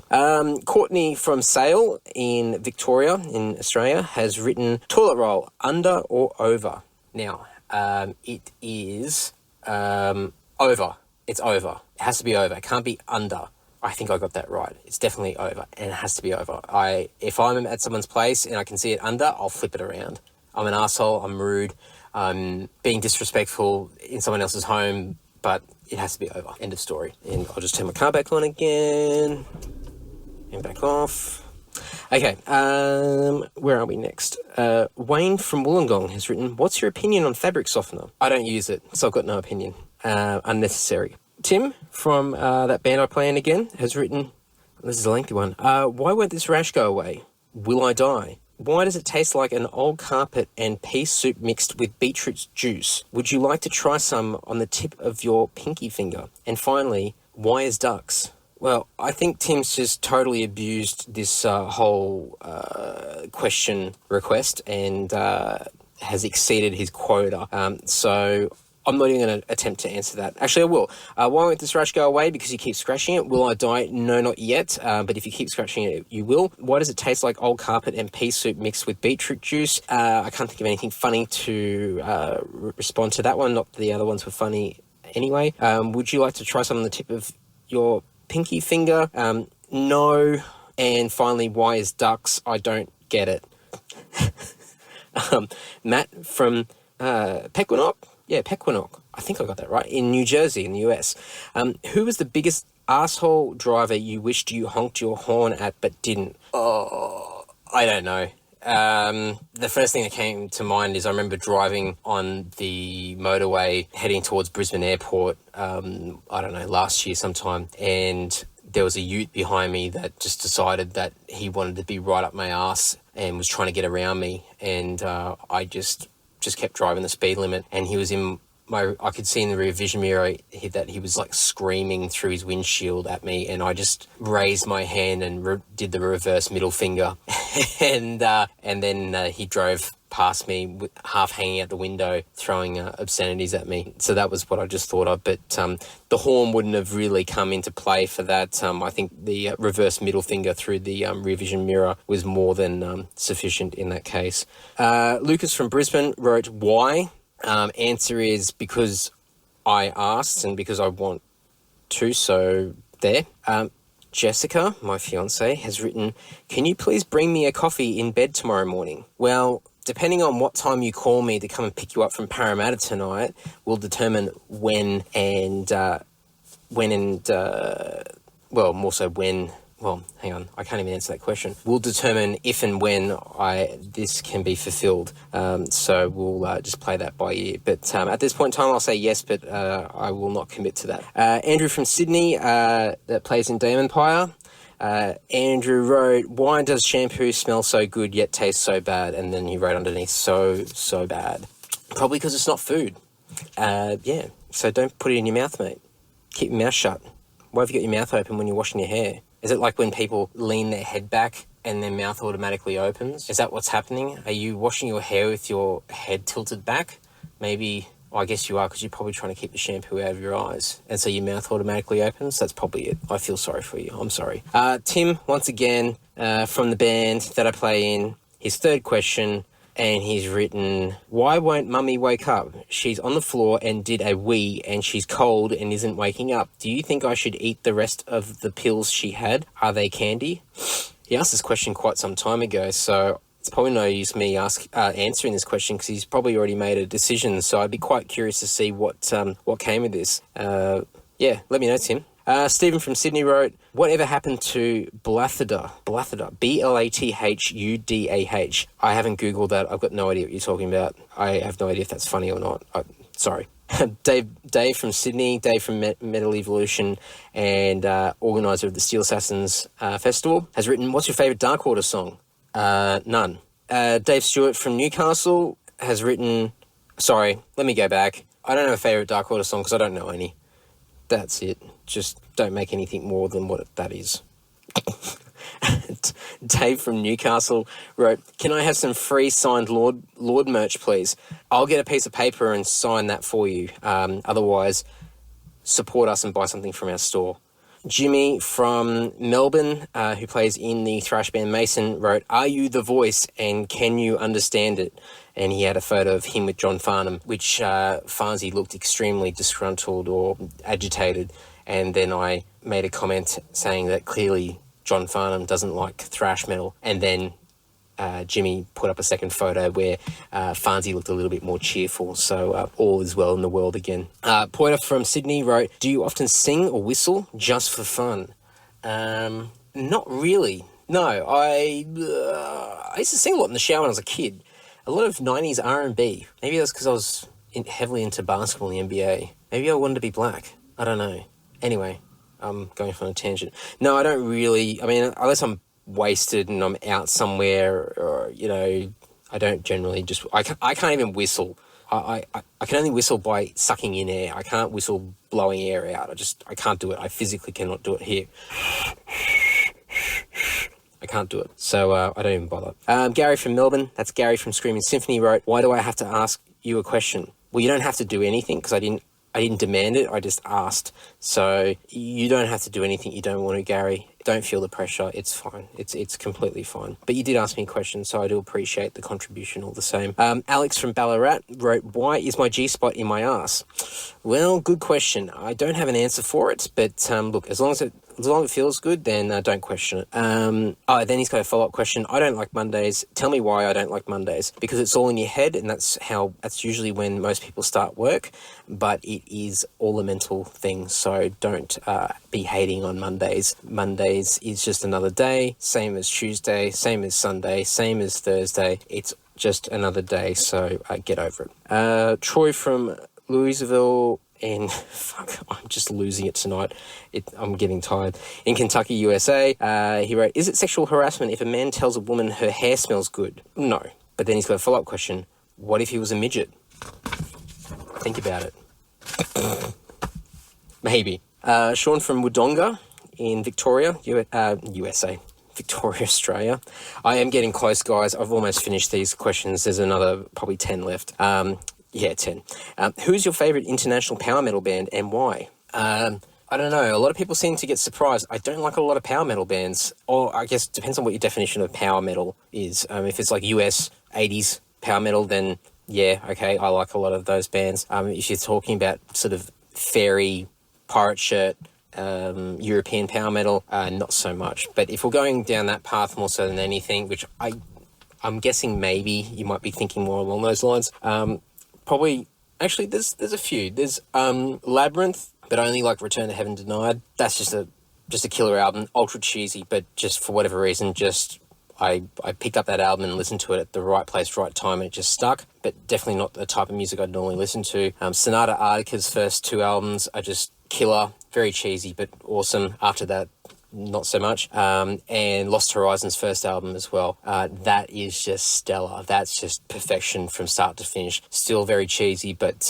just killer songwriting. Really, really good. Highly recommended. That's an album that I've never actually bought on CD, and it's on my want list. I've still got to get it, so eventually I'll pull the wallet out and buy it. What's next?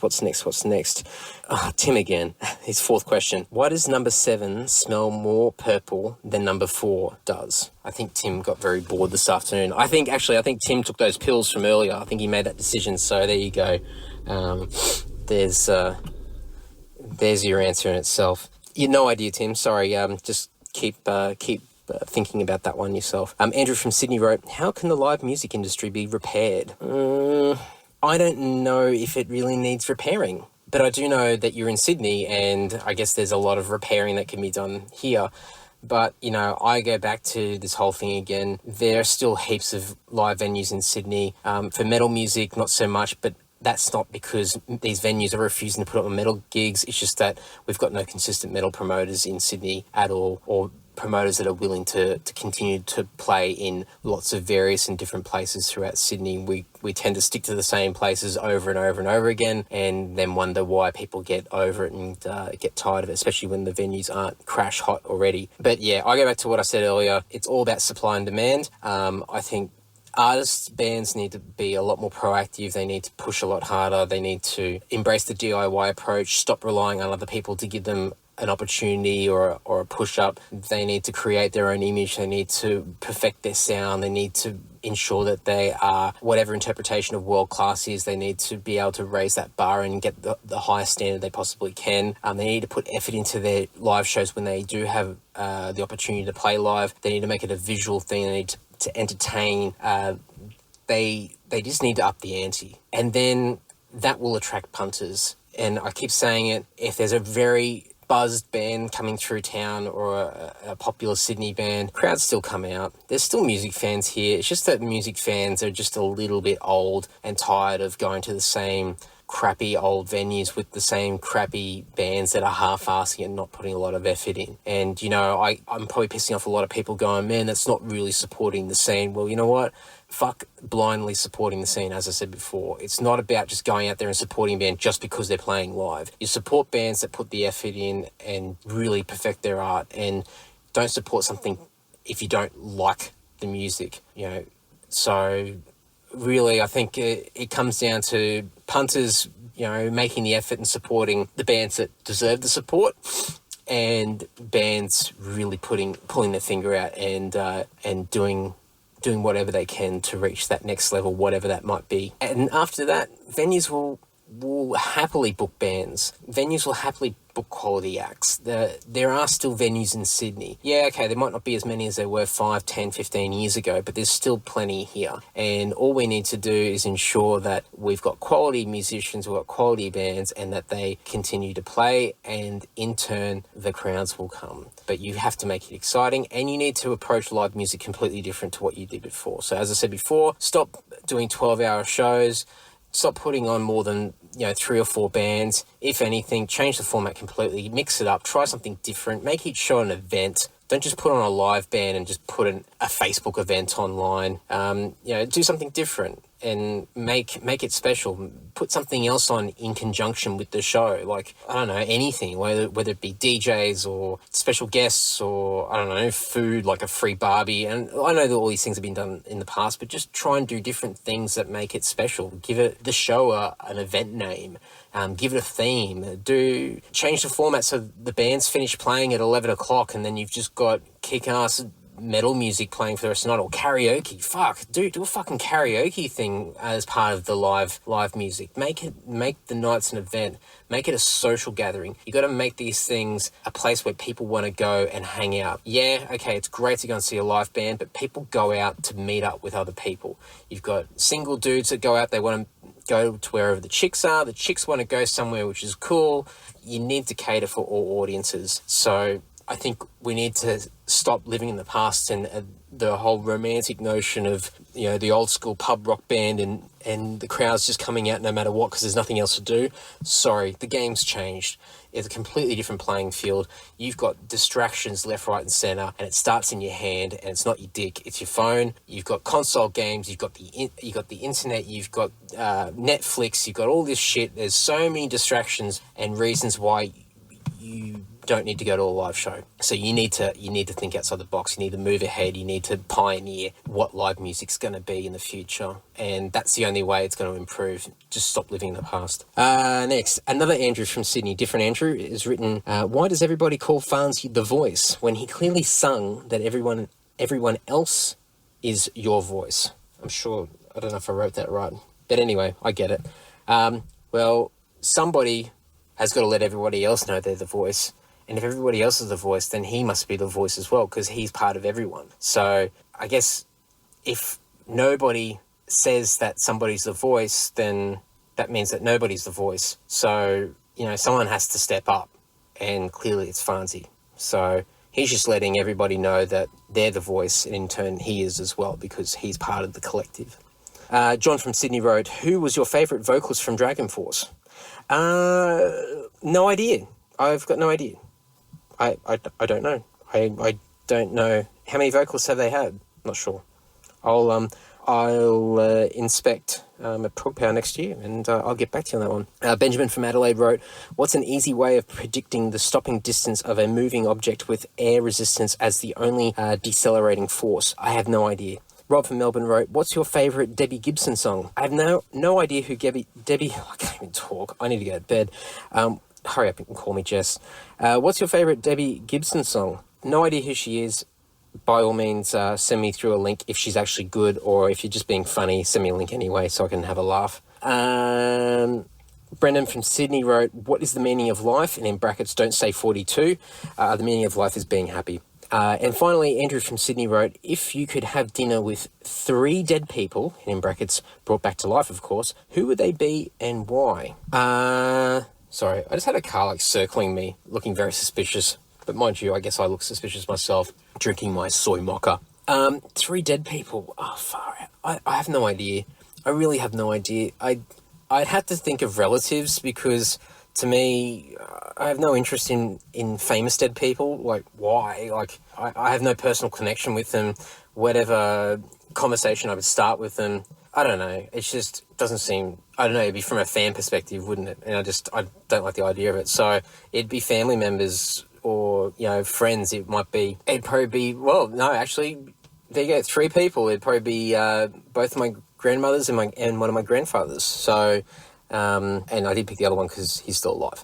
So maybe that's an easy way out, but I'd have plenty to talk to them about, and I think I'd have a much more fulfilling and satisfying conversation over dinner with them as opposed to a bunch of famous dead people. It's just got no interest to me whatsoever, regardless of the influence and creative and amazing things that they've done in the world. Yeah, family would definitely be top of the list. And that's it. That is the last question. I'm sure there's a few others that have popped up since I wrote this and started recording this, but I told everyone to stop asking me questions. But I did see that Tim tried to add another couple of questions in afterwards, and I told him just to calm down and stop asking. So there you go, Tim. I did answer a few of them for you anyway. So anyway, that's it. It's 10 to 11. I'm sitting in a back alley in Western Sydney recording a podcast. I've spent way too long doing this. I'm actually boiling in the car because I haven't got the aircon on, and I can see that the windows are starting to mist up. So I need to get this aircon going. That little tinkle in my bladder is starting to intensify, so I'll either go and find a dark bush somewhere or pull into a servo or something, or actually probably just go home. That might be a better idea. I should just go home. Yeah, good idea. All right, thanks for listening. If you got all the way through it, my God, you're so patient. And once again, thank you as always for supporting. Please continue to share the episodes around. If there's something a particular episode that might spark the interest of a friend, please flick it through. Please introduce people. Podcasts. I think podcasting in Australia is still I think it's fairly new in general globally, but I think in Australia a lot of people they know of it but haven't really immersed themselves in it. So by all means, please try and introduce people to the world of podcasts, and there's heaps of great ones out there. Mine's certainly not the most entertaining, but I think it's off to a good start, and I do appreciate the support, and hopefully more people will be introduced to the whole podcast world, and mine in particular. Get on Facebook, like, share, comment, all that stuff, just to get activity going on the page. iTunes, rate and review. I don't know, just the usual stuff. All the band stuff, lord.net.au, andysocial.net. The YouTube channel for Lord's got about 72 videos. There is going to be a podcast YouTube channel that's going to come soon. It's just way too much effort at the moment. Hopefully I can find someone who can actually put it together for me. I might outsource that shit. If anyone wants to do that for me, let me know. And that's it. Recorded a whole bunch of interviews this week, so I've got more guests coming up, heaps of stuff that'll take me into the new year. I've got a couple of crazy people that are keen, but I've had to reschedule to do the actual recordings in January, so I'm hoping that they do follow through with that, because especially one in particular, which is really cool. But lots of cool stuff, a lot more interesting people. I am slowly moving away, or not moving away, but dabbling in other non-music related guests. It'll still be heavily music related guests, but I'm starting to dabble into other areas as well, and it'll continue to evolve this podcast, and a lot more ranty stuff from me, and anyway, enough talking. Thanks so much, and see you next week, or later this week, or whenever the next episode is. See ya. You're ready, social. You're ready, social.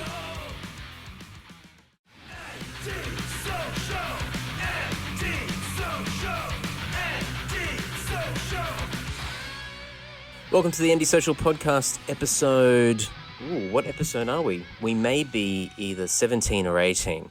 Thanks for tuning in, and anyone who's been a loyal listener up until now, thanks for continuing to tune in and spread the word. I've seen a few people sharing stuff around and letting other people know, a bit of referral action happening, so thank you. I have to work out a way of giving you guys some commission for referrals. And welcome to anyone who is listening for the first time. Hopefully this will be a good episode to be exposed to the podcast, get an idea of what it's all about, and hopefully go back and listen to the previous episodes and subscribe through iTunes or whatever else to be in touch and stay up to date with the new ones that are coming out. The reason why I'm not sure whether this is 17 or 18 is because I'm actually looking to increase the volume of podcasts that I do. I'm not sure how this is going to work, because it's really going to come down to time available, which I'm pretty time poor at the moment, but I like the idea of doing 2 a week, but naturally to get 2 guests a week might be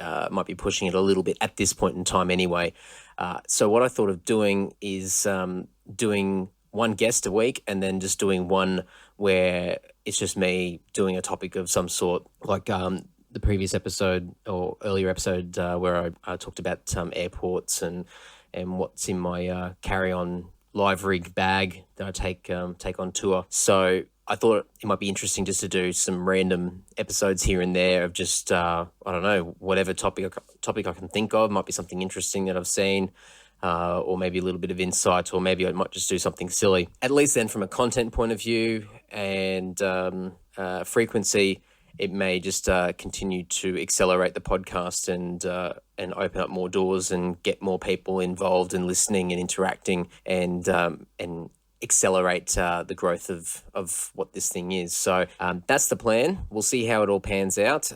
So by this stage of you listening to it, you would have already heard or at least been aware of episode 17, which was a Q&A one. I won't go into detail because you would have already listened to it or at least skipped it because it's a lengthy one. Now, this episode is not brought to you by a Japanese cartoon / character called Kobito Dukan or Kobito Dukan. Now, I'm going to have a little bit of trouble explaining this, but I had all sorts of trouble trying to track down the name written in Romaji in English characters because everything's written in Japanese, and it's extremely hard to actually get an idea of what this thing is called. But I discovered it a few years ago on one of my trips to Japan, and I was just going through a random store and found this very, very creepy set of cartoon characters. And when I was searching online just to get the name of it, there was a really good description. Someone's actually put a blog post up, and I'll link the blog post into the show notes so you can have a look, and we'll go from there. But I'll just read out really quickly what it says. When I was in Japan last summer, I noticed some really strange characters mixed in with the usual flurry of fluffy alpacas and Pokemon. These strange creatures had the outside skins of mushrooms, peaches, and plants, but on the inside they looked like old men in a perpetual state of shock. When I asked my friend about them, she replied that they were called Kobito Dukan, and they were really popular, especially among high school girls who think they're cute. So I won't keep going on that, but they're extremely disturbing looking characters, and as they say, they do look like plants. I would call them little plant people, but their faces look like old men. It's really, really disturbing. But the pictures themselves, I've got a deck of playing cards, which is going to be my little fake sponsor for this episode, and the images on the playing cards, and I'll take a photo of this to chuck on Facebook, but there's like just some really, really odd pictures being depicted. One in particular is a young boy with his back to you, his back showing, I should say, with his pants pulled down so you can see his bum crack, and he's peeing right on top of the head of one of these little characters who's just standing there copping it. So he's more or less getting a golden shower. It's got a bit of Japanese written underneath it. I've got no idea what it says, but it is slightly disturbing. So I bought this pack of cards because they were cheap, and I just thought it'd be a novelty just to show people back at home. But I also bought a DVD while I was over there. I think it was probably like $10 or whatever. And I watched it, and naturally I had no idea what was going on and came out of it none the wiser. It's definitely it's typical Japanese, really. It's very odd, unusual, and a little bit disturbing. So I'll take a photo of all this and chuck it up for a laugh. If you've seen it before, let me know, because up until a few years ago when I went there, I'd never seen it before, and it's like a lot of things in Japan. It's just Japan only. You'll never see this mentioned anywhere else. You'll never see it's hardly ever written in English characters. It's just something that's, I think, very much isolated for the Japanese market only. So I'll chuck a bunch of pictures and links up there so you can check it out. So this episode is not brought to you by my Kobito Dukan playing cards with disturbing images printed on them. Okay, moving along. The usual, I haven't mentioned it for a few episodes, but as I said a while back, with the band, I'm offering a 10% discount forever. If you're listening to this podcast, just to say thank you for supporting and tuning in. If you ever want to buy anything from our online store, which is lord.net.au/store, and we've got t-shirts, CDs, we've got drink holders, we've got hip flasks. I can't even remember what else is on there, but there's heaps of stuff. There's also some CDs from other bands on there. One of Tim's side projects, Blackened Angels, on there. There's some Indian metal CDs on there, funnily enough, which we've just added to the store, which is really cool. And I'm hoping that we can extend with some other band stock over the months to come. But get on there if you ever want to buy anything. Chuck in the code AndySocial, one word, and you'll get 10% off the entire order. No limitations on that whatsoever. And it's probably a good code to keep in handy when it comes time for the next release or next new merch product that goes out for sale. So that's there for you guys. It's up to you whether you want to pass it around to others. I like to just keep it exclusive to this. I'm not even going to mention it anywhere else. It's just for people that are listening to the podcast. So just a way of saying thank you. And I'll try and find other things along the way as the podcast gets bigger and better. Little exclusive things for you guys, whether it be giveaways or discounts or whatever it might be. I just want to, it's just my way of making this a bit of a community and making it a bit more interactive and just, I guess, sharing the love, so to speak, just making sure that I'm returning the favor for what you guys are doing for me and helping support this. And I'll continue to try and do things to give back as well. And try and make this whole podcast thing a lot more interactive and very much like a posse of people that we can all band together and contribute things and interact along the way. But that's all down the track. Okay, moving forward, enough crapping on. This episode features a gentleman by the name of Rigel Walsh. Hopefully I got his surname right. I'm pretty much going to mispronounce everything in this intro, so apologies in advance, but Walsh has got an E on the end, so I don't know whether it's Walshy. I'm pretty sure it's just Walsh. Now, for people that might know Rigel is the frontman of the Auckland, New Zealand death metal band Dawn of Azazel, or Azazel. So there's another pronunciation issue there.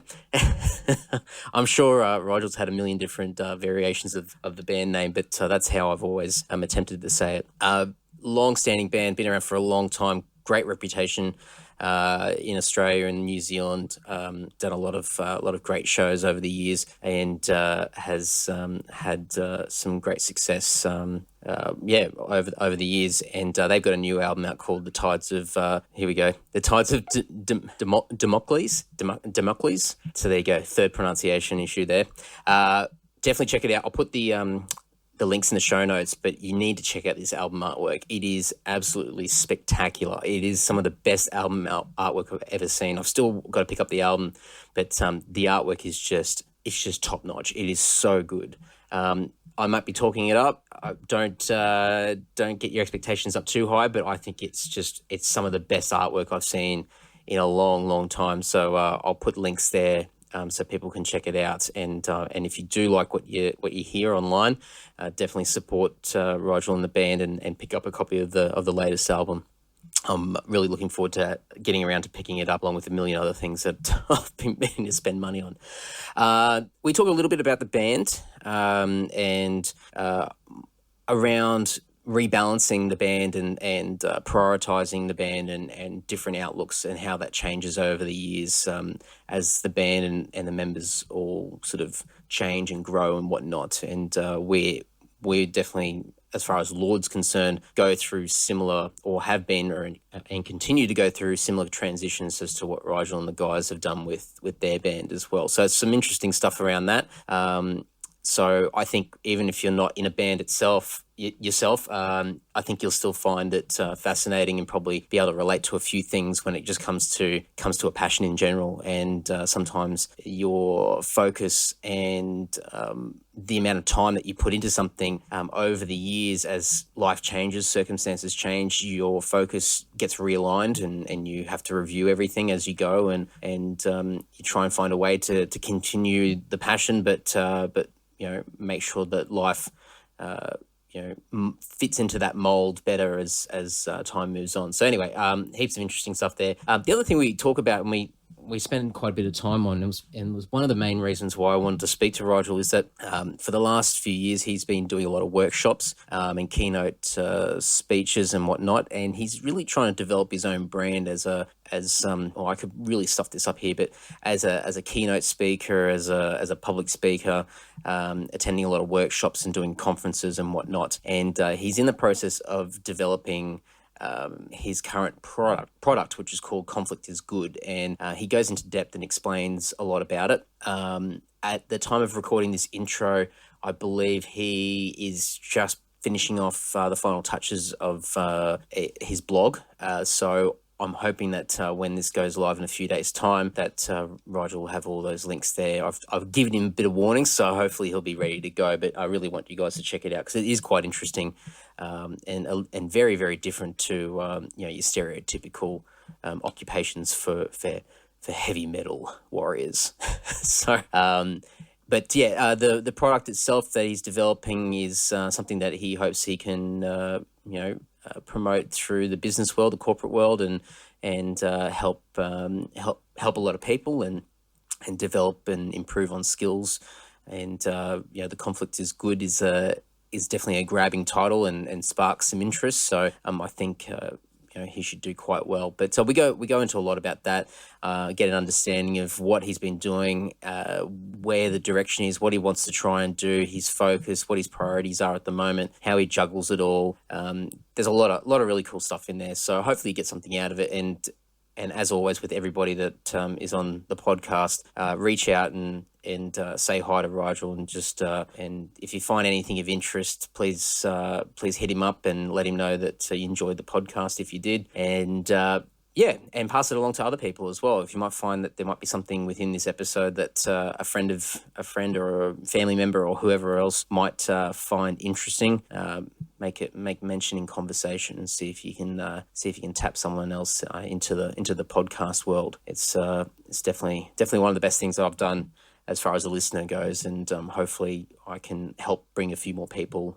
over into the realm of podcasting. Anyway, so without any further rambling, here's Rigel. Hope you enjoy it. Cheers.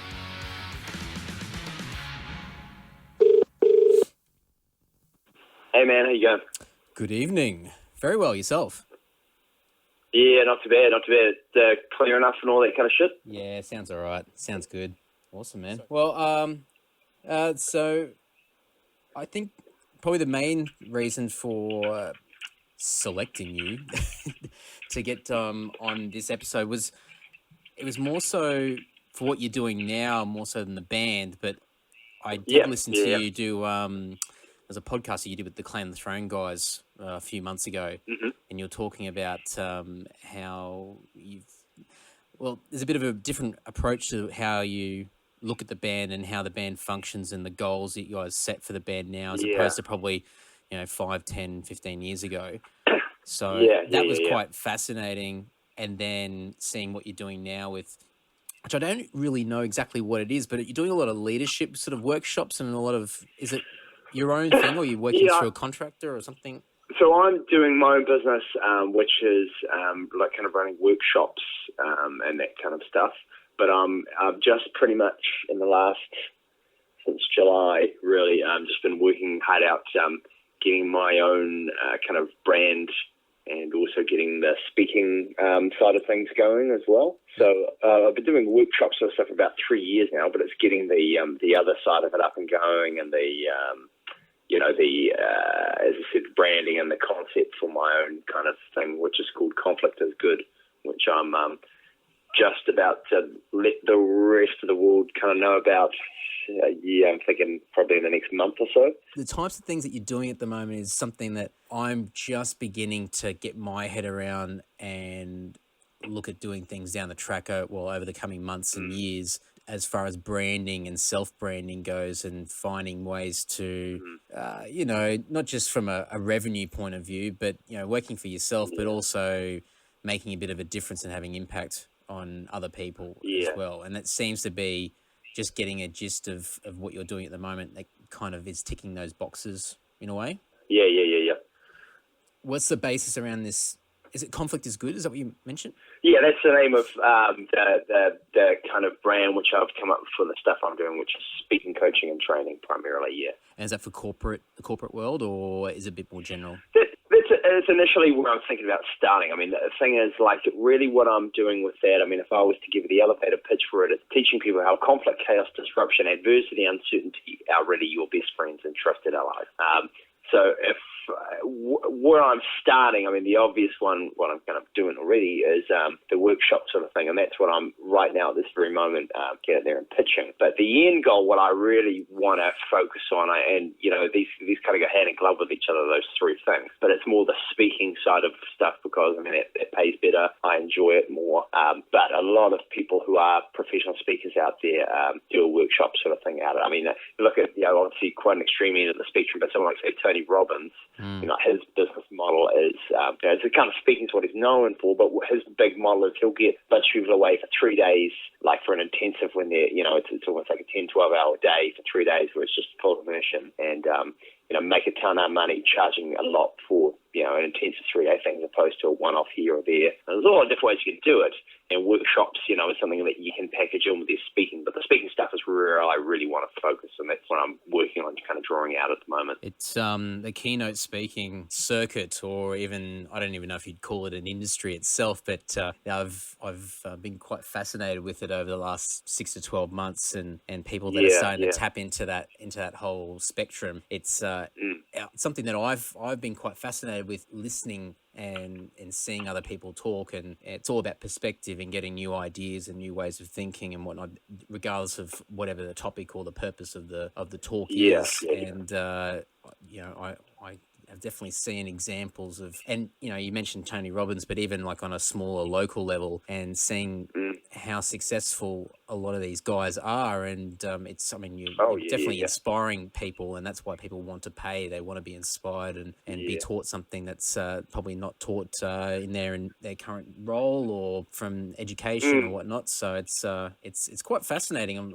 It's something that just only piqued my interest in the last few months. It's a good wicket. I mean, like, there's a lot of correlation between professional speaking and being in a band, and that, you know, it's a similar skill set to what you do and the nature of your work. But, I mean, money-wise, I mean, obviously, it pays a fuckload better than being in a band. But it's also a thing of, you know, if you're taking a corporate audience, for example, and you're someone that can deliver, and as you said, like, Tony Robbins is a very extreme example. There's a lot of people around the world who have a, you know, successful business doing this sort of stuff. But I mean, you know, if you take a corporate audience and you've got a CEO that's trying to hammer home the importance of, I don't know, let's say trust and improved communication or some general topic like that. Now you can ramble on about it, and that's going to be dealing with all the cultural issues and all the, you know, politics that go with your organization. Where if you're an outside individual who can come in and, you know, energize the audience and have that kind of almost infotainment angle to what you're doing, you know, and you're probably saying the same shit that they've been trying to tell their company for however many years or months,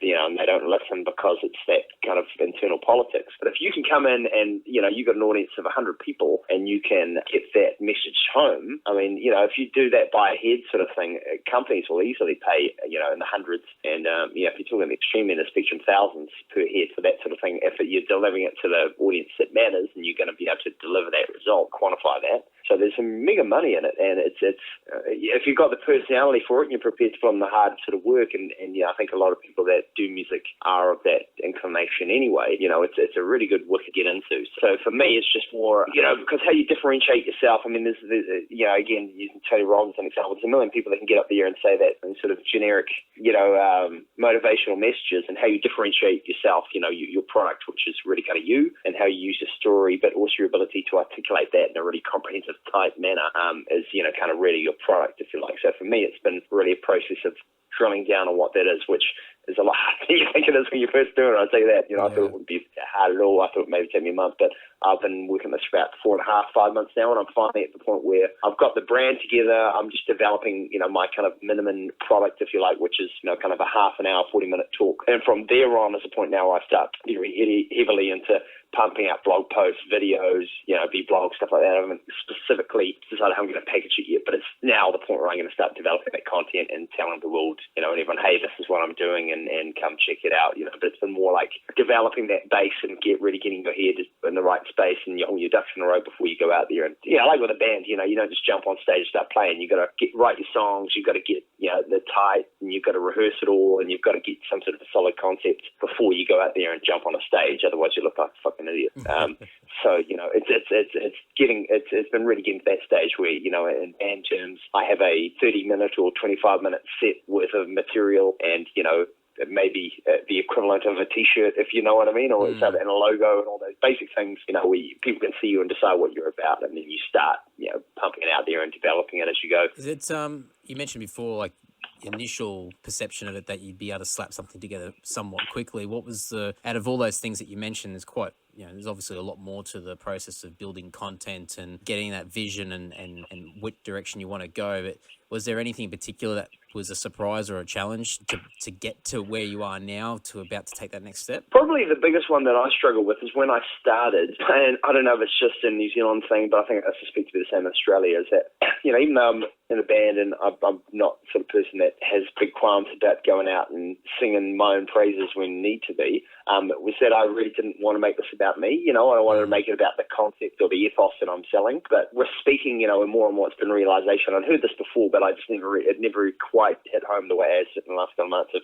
your story is what you're selling, and so it is that thing of making it very much about me and my personal experiences and telling my story, which feels real hokey, you know what I mean? It's definitely not the way I wanted to do it, of get up, give it the impression everyone wants to listen to me ramble about myself for half an hour. But I think it is, if you do it well and you make it in a way that's serving the audience and not just ranting on about how fucking cool you are or whatever it is, then it's something that people appreciate. Everyone likes to listen to a story and people rambling on about their experiences, and as long as you can make it something that is serving other people, I think it works out really well. So, to try and put your life story in 30 minutes and give it that direction about what it's really about, that is definitely a lot harder than you might think it is, when you really get down to it. When I first started, I had a very different angle of the way that I've kind of written this first keynote, what it's really about now. But it's good because you can see, once you've fleshed it out, you can see how it branches out to all these other areas which I hadn't initially considered, and that's kind of your brand, because that's who you are and that's what you got to sell.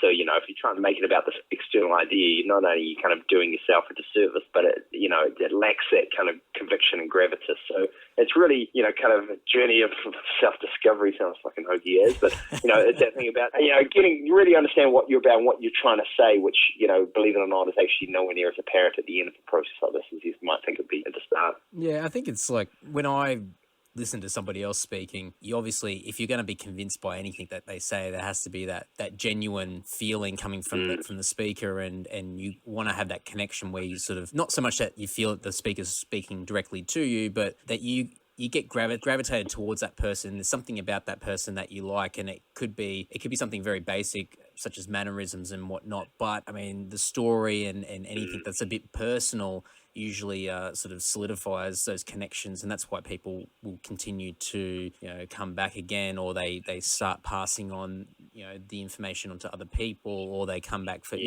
like a subscription type basis, depending on what you're rolling out. But coming back to bands again, there's a lot of bands out there that you and I probably know that aren't actually that good, but people like them because they identify with the ethos or the the attitude or the spirit, the whole what they represent beyond the music itself. You know what I mean? Absolutely. And anyone that plays in a band, is aware that you're not just selling the music, you're selling like a feeling or however you want to package whatever that complete thing is. You know what I mean? And so it's like that too, in that anyone can get up there and read a book or say to check this out, but it's to be able to create a brand and like a tribe. They talk about it in those kind of terms. Just a unified thing where people say, I like this dude and I identify with them. And generally by telling your story and connecting with people, that's how we connect with our friends and that kind of stuff. Is you meet them at a party and you think, I like the cut of this guy's jib. It's the same way, and so you get people on board with your story and what you do, and that's how you kind of get the buy-in to the message that you're telling. You know what I mean? And if it's authentic, then there's nothing salesy about it. It's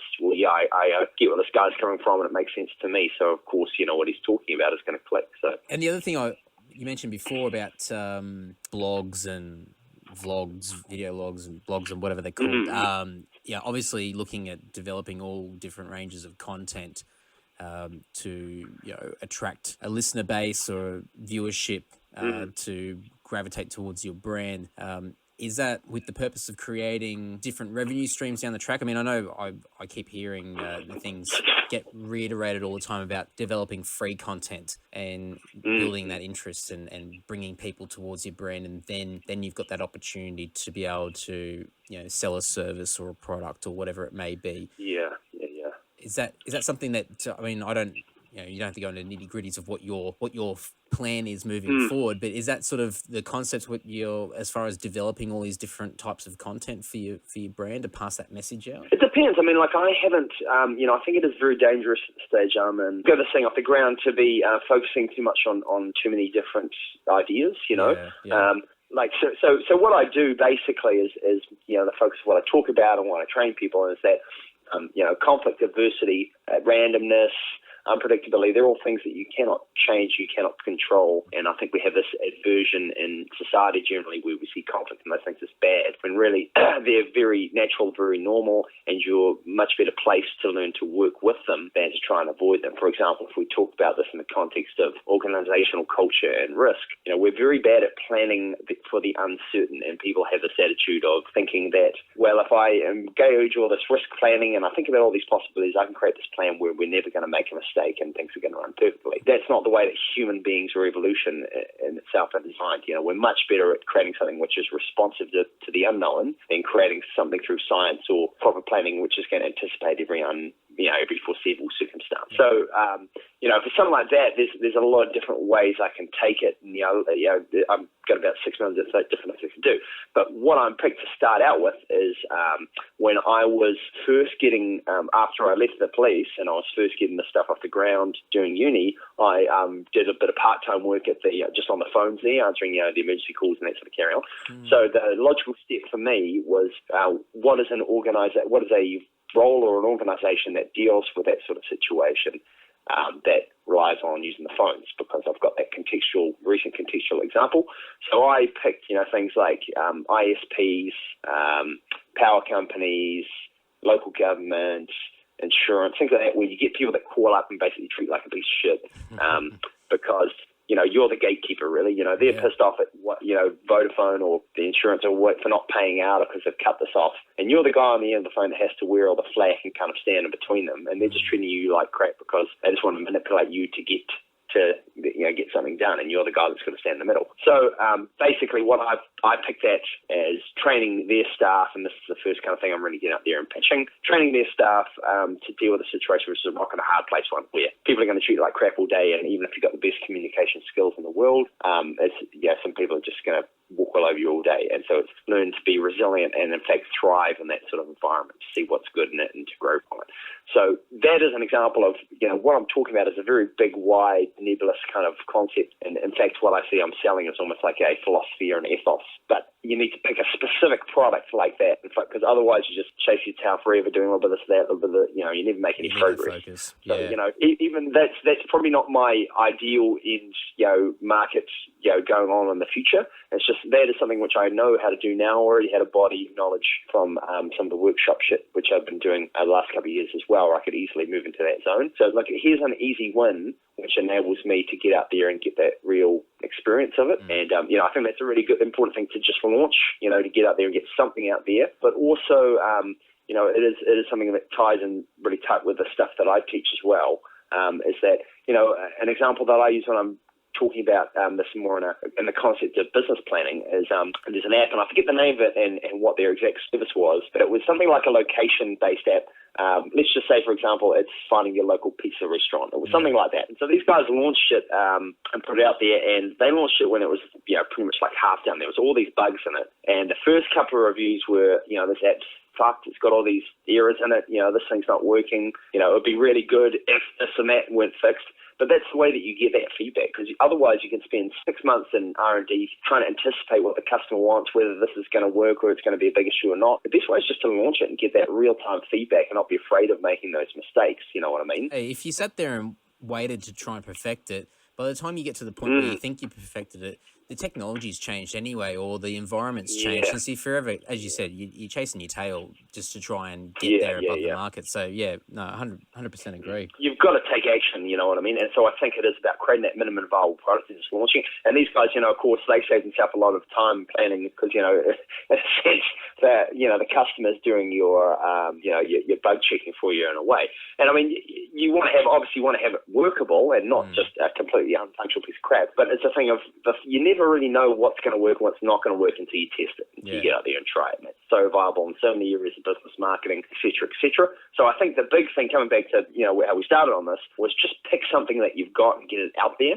And when you're talking about, you know, products and that kind of stuff, this is all what I want to do. But it's such a confusing world, you know, if I want to start thinking about doing a video product, or do I get a subscription service that, you know, that's so, you know, you're going to get lost. You just pick something you know and get it out there and just develop it on the fly. And, you know, I'm sure, you know, a couple of months into this, what the next step will become very apparent, and then you take that step and then the next one. But if you try and look at the whole, you know, mountain, you're just going to get lost with the enormity of it. Absolutely. You touched on it, and I'm just making an assumption here, but the whole, I guess, don't know if the right word is inspiration, but to go down this path in the first place, and you mentioned being, you know, just doing some temporary work within that that emergency call center, is that where the, you know, the light bulb switch sort of flickered that could be an opportunity here, or there's a hole here of something where development and tools and skills could be taught?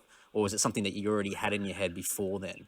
You know, for me, it is honestly what I'm doing now, all going to plan, like, without a doubt, my dream job. You know, what I talk about, what I'm into is something which I've been passionate, you know, ever since I can remember being conscious. You know, ever since I was a little kid, I'm just really interested in, you know, I think that's why I got into metal. You know, I like the dark, extreme, you know, conflict, that kind of, you know, those kind of forces and stuff, something that's really interested me. And, you know, like, I'm sure most people that are into this sort of music can appreciate, you know, how that aggression and that sort of thing can have a function and can be a good cathartic release. You know, there's all these elements that come into it, you know, but it's something which, and most people have, again, had this experience probably of being in school and not having that sort of energy on it, if you know what I mean, not being respected, or people not quite seeing the use for it in society. Yeah. And so, you know, as I got older, I think that's why I ended up doing the whole army and police thing, was, you know, that I saw what, you know, particular role this plays and why there is a place for it, you know, in, you know, in society and in life in general, is that, you know, sometimes you need that harder edge in certain areas, you know, be they good or bad. And trust me, I certainly saw plenty of bad ones along with the good ones in my old job, but it's that, you know, fluency with that zone, which I think I got.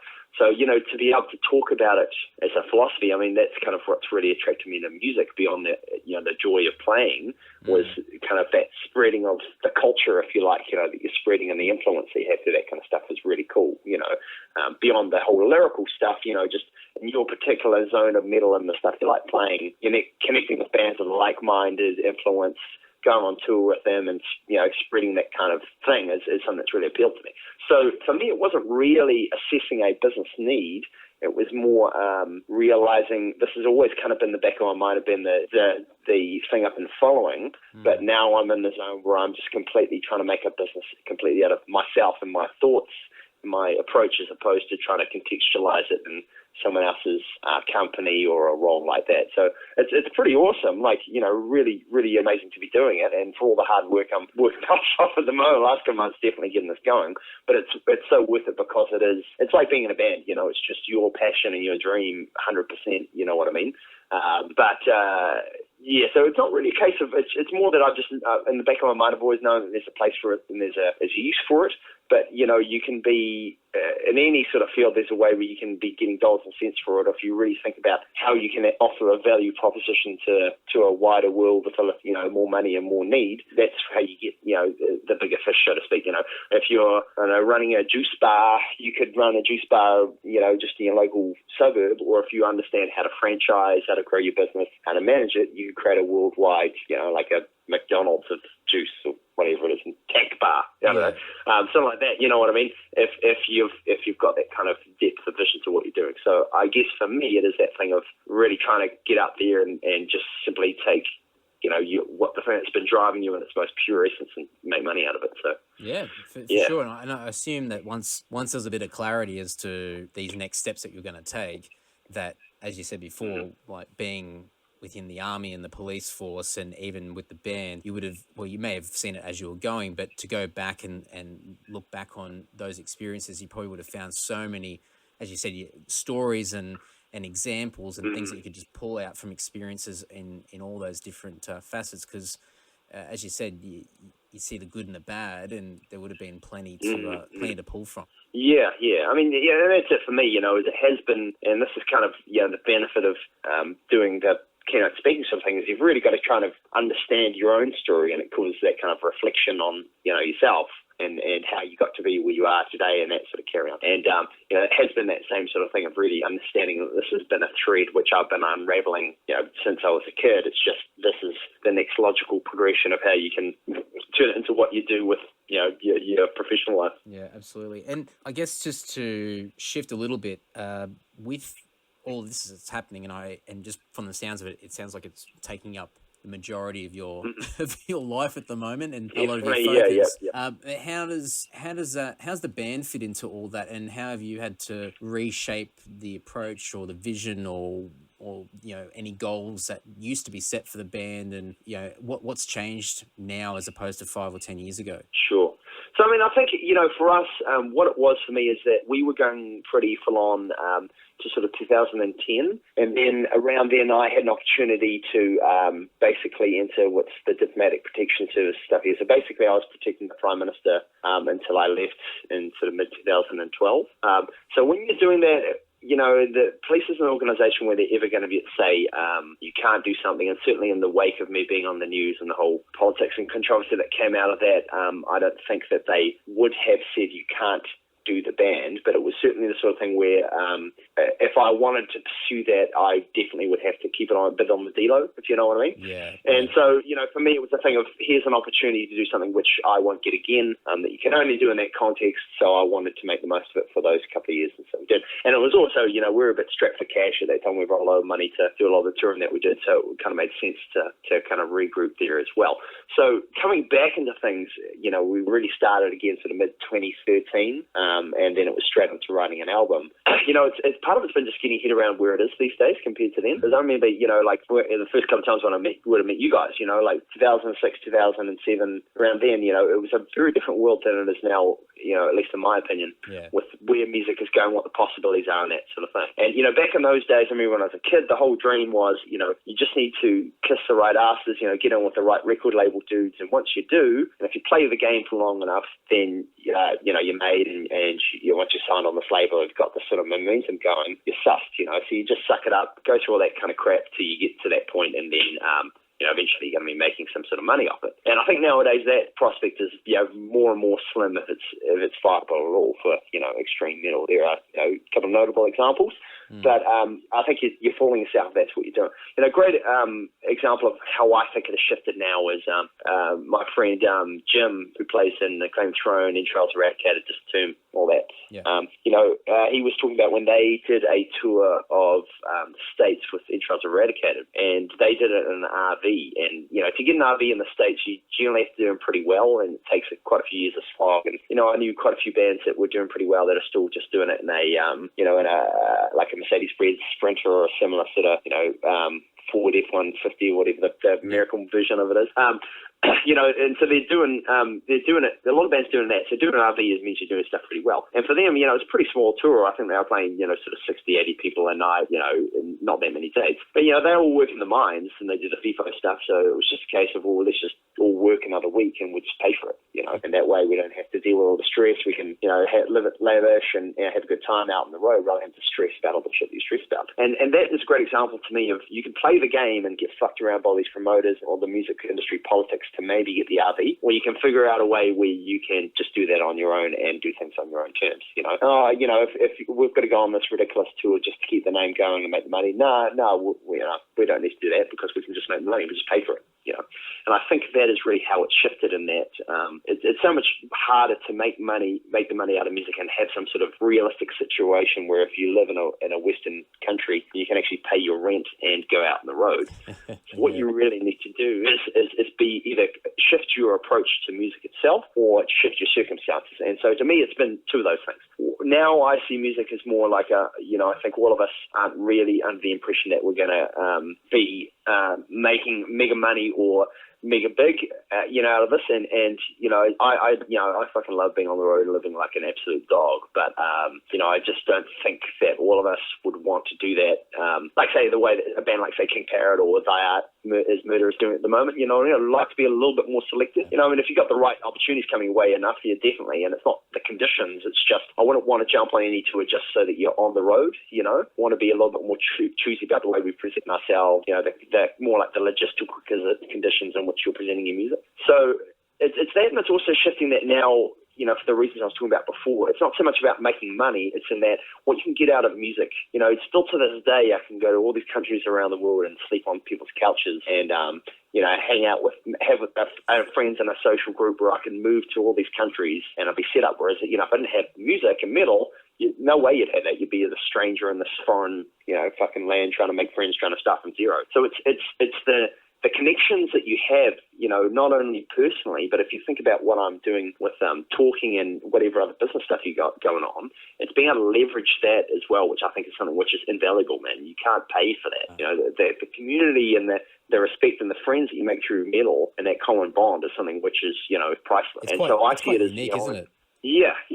And I would rather maximize the benefits to be had there at the expense of revenue than try and cut corners or, denigrate your brand as such, what I mean? Like play with bands that you don't really want to play with or that are, going to piss off your regular fans just because you've got to stay out on the road or it's a big tour, So being able to be a bit more selective about the kind of stuff and see it as something that you do right rather than something that you kind of abuse to an extent to pay bills is kind of the shift. But it's also the speaking sort of stuff. I'll put it this way, like a starting rate for doing a keynote talk for an hour is easily sort of $1,500. There's people in this country that make $10,000 an hour doing that sort of carry on. In Australia, I know there's people who make, into the triple figures doing that sort of stuff. So, it is a very profitable business, but not only that, even if you get nowhere near those heights, there's something where you can realistically work one day a month or work, 6 or 7 days within a month and then have 4 months off. So it's a thing of this is something which, I have to put in the work and get the name going and put in the slog, but it's a realistic prospect to be able to make enough money to survive and survive reasonably well and to be able to take 4 months off on the road and go on tour, because you're in control of your schedule, really. I mean, you've got to work around the business that's available and what your clients want, but it is very feasible to say, look, so I'm booked up all of June, because you're going on the road or something like that, and to be able to work around those sort of things there. And when you're dealing with businesses, a lot of times they can be pretty flexible with that sort of stuff. So really, as far as seeing the band, it's a shift in personal circumstances too, because, I still want to do the music and do that until the day I die, and we all are on the same page about that. But it's just finding the circumstances that A, are going to allow you to do it in the world that we're in today, but B, is going to allow you to do music properly, if you like, you know what I mean? To create, more of a, I hate using this word, but like kind of a boutique product, if you know what I mean, rather than just trying to pump out content and albums because you need to put an album out every 2 months. Take your time, do it right, do it on your terms. Don't, worry about, kissing up to the sort of label doing that. We put it out ourselves because we just weren't happy with any of the other options that we were presented with and wanted to keep control of that ourselves, and that may not have been the best business decision in certain areas, but that's not important. What is important to us is make sure that we're playing it our way, not playing someone else's game, Do you think that shift in perspective of where the band goes and how the band functions now as opposed to 5 or 10 years ago, do you think is there a sense of relief now in a way, or the pressure's off a little bit, because at least just going from my experience, we're sort of going through that transition at the moment where we've got guys in the band that have had a kid, people getting married, buying houses, and getting domesticated, but there's just that shift in responsibility, but also realizing that it's not really that fun, sitting in a shitty van or something like that, or catching the red-eye flight the next morning just to get home so you don't spend any money, or, getting Yeah, crap yeah, deals, yeah, or yeah. playing at midnight. And so you sort of look at all these things, and, there is fun along the way, but sometimes it's just not worth it. And we've sort of changed, and we're going through it at the moment, where we're scaling back a lot of the touring side of things and focusing on other areas where we don't need to commit ourselves to those heavy logistical ventures. Yeah. And we can sit at home, we can do video content, we can do online content, we can do all these different things that will ensure that, the branding of the band and whatnot still stay, and there's that momentum there and whatnot, but it's not going to tax us like it used to in the past. And for us, just that shift in thinking has just been a massive relief. And in some ways it's very obvious, but in other ways it was just took us by surprise that, it's like, what, we don't actually have to do anything. Like, we don't have to, do something by a certain year or milestone or anything of the sort. We don't have to go out and do this particular tour. We don't have to compete against other bands. We don't have to do any of this bullshit. We just do what we love. We can do it on our own terms. We can get it out there. We're lucky that we've got a core audience of people that support us, but we can just do things on our own terms. Yeah, and I totally agree, and it has been in the past, certainly, as I was saying before, the kind of ethos before was that you've got to play at these other people's games, and you're kind of the rat on the spinning wheel trying to run, perform tricks for them. Whereas, like, now I think most people have realized that, even the bigger labels can't really offer you that much that you can't do yourself in the days of the internet, and the way that the revenue model of selling records has gone out the window. So why jump through all those hoops for these other people when, very much like you said, if it's not working for us and it's not our particular way of doing things, then it's pretty pointless to do it, but I think it is the courage to do that, but it is also the vision and leadership, if you know what I mean. Most bands have got no idea what they're fucking doing, and they've got no kind of real management or leadership, and so it is, I think a lot of people do stuff just because they think they should do it. The same thing you see in businesses and organizations, it's having that vision and that drive about what exactly you want to do and following through on it and making those decisions that's going to make you succeed. That doesn't necessarily mean that you're going to be a big band, but you're going to stick around and you're going to be happy doing what you're doing. You know what I mean? And we've been playing how long now, like 16 years, and it's pretty hard to keep it, and I think that is really the litmus test as well, going forward, is that you're going to have, and you're already seeing it, so many fewer bands that stick around for more than 5 years, because most kids come on thinking that it's going to be this great thing, and they realize just how much of a black hole for your money a band is, and your time and your effort, and they think, well, fuck this, I can get girls by going to the bar or doing something else, which is way easier, you know what I mean? Or I can just stay at home and play PlayStation, and have to go out and do this kind of shit where, back in the day,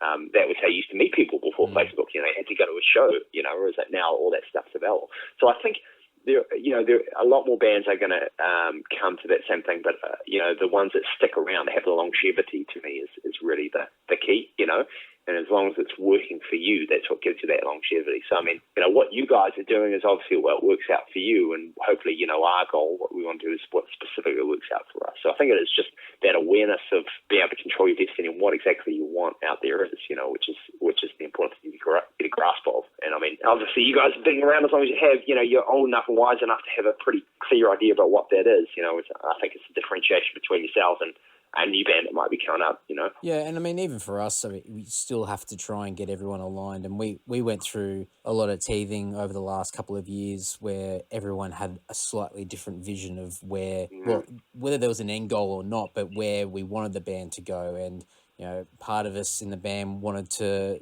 do the big, 10-month out of the year touring sort of thing, slog. Yeah. Other people weren't terribly happy about taking any time off work at all. And so you had these various perspectives and outlooks and goals and visions of the band. And it's taken a couple of years to really sort of get everyone onto the same page. And we've had to go through a lot of different stages with the same guys. And now it's only, I think, the more that we've been able to discuss it, the more that we've been able to compromise in some ways. But I think we all realize that we can still achieve. There's a common theme throughout at least the three of us in the band at the moment, and we can do things that are not taxing to each of us to ensure that we meet that goal. But it did take a lot of time to be able to clearly see what that common goal was between the three of us. So we're definitely getting to that point now, which is good. And the thing is, I don't think it's like saying it's not a race, man. It takes time, and that's fine. And that's the hardest thing that we've had to go through is, where we are now.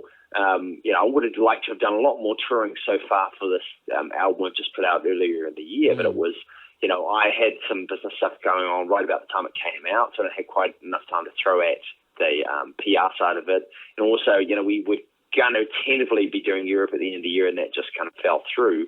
But it's a thing about, what I'm talking about the business-wise, that is a thing in the future which is going to enable you, once you have that momentum, to really keep it going and to do stuff properly. And so, it's easy for us to say because, we've been throughout most of the world and we've ticked a lot of the boxes that you want to tick, whereas if it ended tomorrow, it wouldn't be, you'd be wouldn't be upset about it. Yeah. But at the same time, it is a thing of realizing, rather than having the short-term strategy, thinking long-term and thinking, for us, it's we will do what we can do on this album, touring-wise, but it's more important to keep working on the business and your circumstances that are going to allow you to do that stuff coming in the future, rather than, doing what we did when we were younger, which is borrow a ton of money, to be able to get out there, and then you eventually have to pay that back at some point, it comes things in the bump. It's slowly building it up, it's drawing a lot of those lessons about, just grow this slowly and gradually and make sure you don't kill the seed, if you like, and grow it over time and get that spot. So I think that's, what you're saying is exactly the way I see it as well, is have that long-term goal and make sure that it's something that's durable and it's not going to last, and you've got to put on the pressure so much that the band is going to break up after just take your time, and if you don't get to tour as much as you like to on this one, it'll come, you'll get to that spot. Just chill out and let it evolve, freak out about it. Yeah, and one of the benefits of sort of, a band that's self-sufficient and not relying on a label is that, that the half myth of shelf life of a new product, of an album or a song or anything of the sort. And as you said before, you didn't get a chance, or you didn't get to do as much touring straight off the bat with the new release as you would have liked to. Mm-hmm. But the great thing about being self-efficient is that you don't have to panic or rush in that sense. And I mean, we just released a video clip of a song that was, I don't know, bloody 10 years old, and we only re-recorded it probably a year ago. And so now we sort of look back and go, well, shit, we've got so many songs through our back catalogue that, we haven't really highlighted or given a good spotlight. So we'll just do video clips, stuff it, we're lucky. We're lucky in the sense that, Tim's a bit of a whiz kid when it comes to video production, and so we pay bugger all to get it done. And I'm sure for a lot of other bands, it's not as easy. But we've got this concept and this philosophy with it now that the songs aren't dated and songs are timeless, as we always everyone discovers music that's decades old and can be life-changing and whatnot. And so we sort of go back and we'll continue to produce new content, but we're not going to be panicking that we don't have a new song or a new product to push. We can always go back and give a song a second lease of life, so to speak. So it's you definitely got a little bit more time on your hands, but it depends on what your goal is. If you want to break into some sort of chart or anything of the such, where you're relying on a more sort of industry recognition and whatnot, then you might have a bit more of a challenge on your hands. I think, it's just there's no rules anymore. It's just some people don't realise that, you know what I mean? In a world where there's no rules, it's up to you to come up with the plan. You don't have to follow within this box that you used to. So, as you said, there's nothing to say that you can't make a video for an old song, or a million ways you can think about how you want to run your shit and keep a momentum going, keep people interested in your stuff, and keep introducing it. It's just most people don't have the creativity and the vision to be able to, do that in a way that works, to think outside the box. And that's, again, what I think it's really going to come down to, is the people that have those ways to think up ways that they can keep it going. I think, like, Dowling Escape Plan isn't one that springs to mind, is that they definitely have sprung out and got a few different angles on what they're doing, particularly that Party Smasher kind of buzz that Ben's got going on. It's thinking about broader than just a band that puts out records and sells shirts and plays shows. There's a deeper thing to what you're about, and the people that can be creative and leverage the stuff that you get out of music is the people that are going to do well. Absolutely. It's just thinking outside the box, and I think just not being tied into what I might be going off on a tangent here, but it's like tradition, the word tradition, and people do Mm. things because, well, it's just the way that's always been. I do that because it's Yeah, yeah, tradition. yeah, Well, yeah. what's the meaning behind it? Why are we actually doing it? Well, it's because everyone else has, and it's very Yeah. much the same in a music format and in being in a band and young kids getting started, and you might have some old rocker parents or something like that Yeah. passing on their perception of what rock music and metal and everything's all about, and it sort of just gets passed down the line. And so you see these kids, and it's not just kids, it's just anybody out there and doing music and are just doing things that are just so backwards now and doing the same thing Mhm. over and over again and expecting a different result, and they just keep failing miserably. But there's no Yeah. perspective, there's no chance for them to stand back and go, well, hang on, maybe I shouldn't keep doing the same thing and failing miserably. Maybe I should do something different, because it's not an industry that's Yeah. regulated. You don't have to work to a set of rules as opposed Mm, to mm. something else that's a bit more strict. So you do Yeah. have Yeah. creative license to really break any molds. But Mm. it's all a perception thing, and I guess it's going to come down to other bands who are taking leaps and bounds into new territory that will open up doors for other bands, and it's just be natural that other bands will just follow down those same paths and jump on the bandwagon. I think again, yeah, I think there's a lot to be said for persistence and just knowing what you're about and sticking to it. Like, Plural, I think is a great example of a band that they've been around for fucking ever. Mm. And, really, it's only in the last sort of 3-4 years that they've really got, kind of what they've got going on now. The word's got out. There's certainly a band, I was aware of, the underground sort of 2003, 2002, Yep. 2004, I think, when I would have first heard of them. And they've been around forever. And it's only now there are all these people out there in the world of twigging on to what they're doing. And, I think it is that thing, like if you get too caught up in the results of what you do, and this kind of hinges back into some of the conflict shit that I talk about. If you're in an uncertain and a unsure situation and you're too sensitive to the feedback you're getting about, well, this tour didn't work out, so we shouldn't try that again, you're never going to stick around. That's where I think a lot of bands are going to fall over. It's just knowing what you're about and staying to it and having that persistence, which is going to pay off in the end in the ways that you're talking about. Like for us, like our first album is certainly different than what we're doing now. Mm. And, we've definitely got a lot of shit from some of the older, fans of some of that kind of area for making that choice. But, and if you, in music in particular, it's very easy to doubt yourself, because there's no real quantifiable standard to measure things on. It's all kind of taste and interpretation, and it's very easy to doubt yourself, and, it would have been really a smart business move really to kind of replicate that first album, especially in this day and age. Mm. But, we know what we want to do. We're listening, we're totally on our own vision and not trying to play some sort of game or think about what would make us more popular or get us signed on this sort of label or, heaven forbid, sell some CDs. Yeah. For us, it's having that clarity and that strength of vision and direction in what you're doing, and whether it doesn't need to work out tomorrow. It's just knowing that if you stick to it, it will work out. And even if it doesn't, you're doing what you believe, which is the whole point of playing music, really. If you're going to do things unconventionally, it's quite possibly not going to work out straight away. But it's just make sure that you're doing it for your own reasons and stick to it and don't doubt yourself. You know what I mean? Make sure that this is the model you want to follow.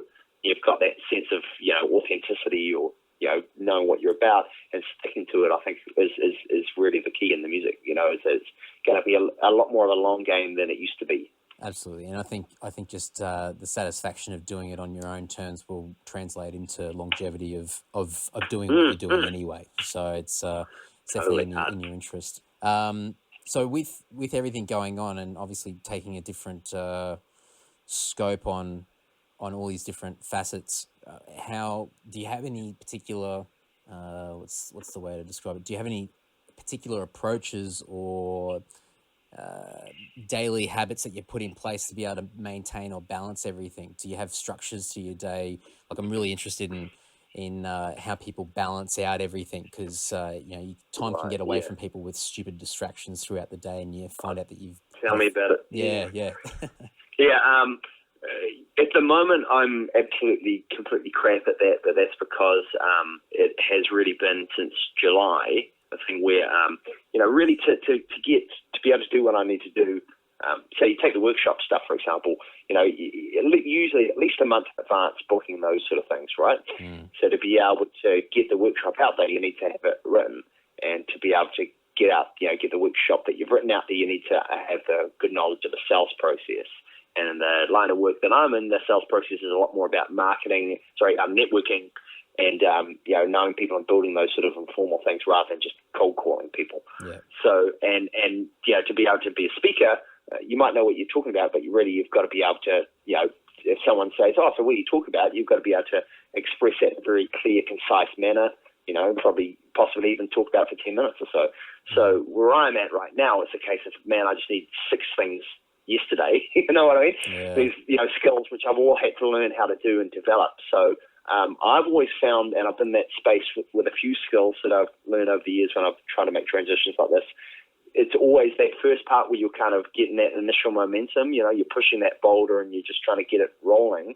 It's very tough, and it's just, I don't think you can have a schedule, but it's just really a messy space to be in. You know what I mean? It's something you just got to fire out away and away and away.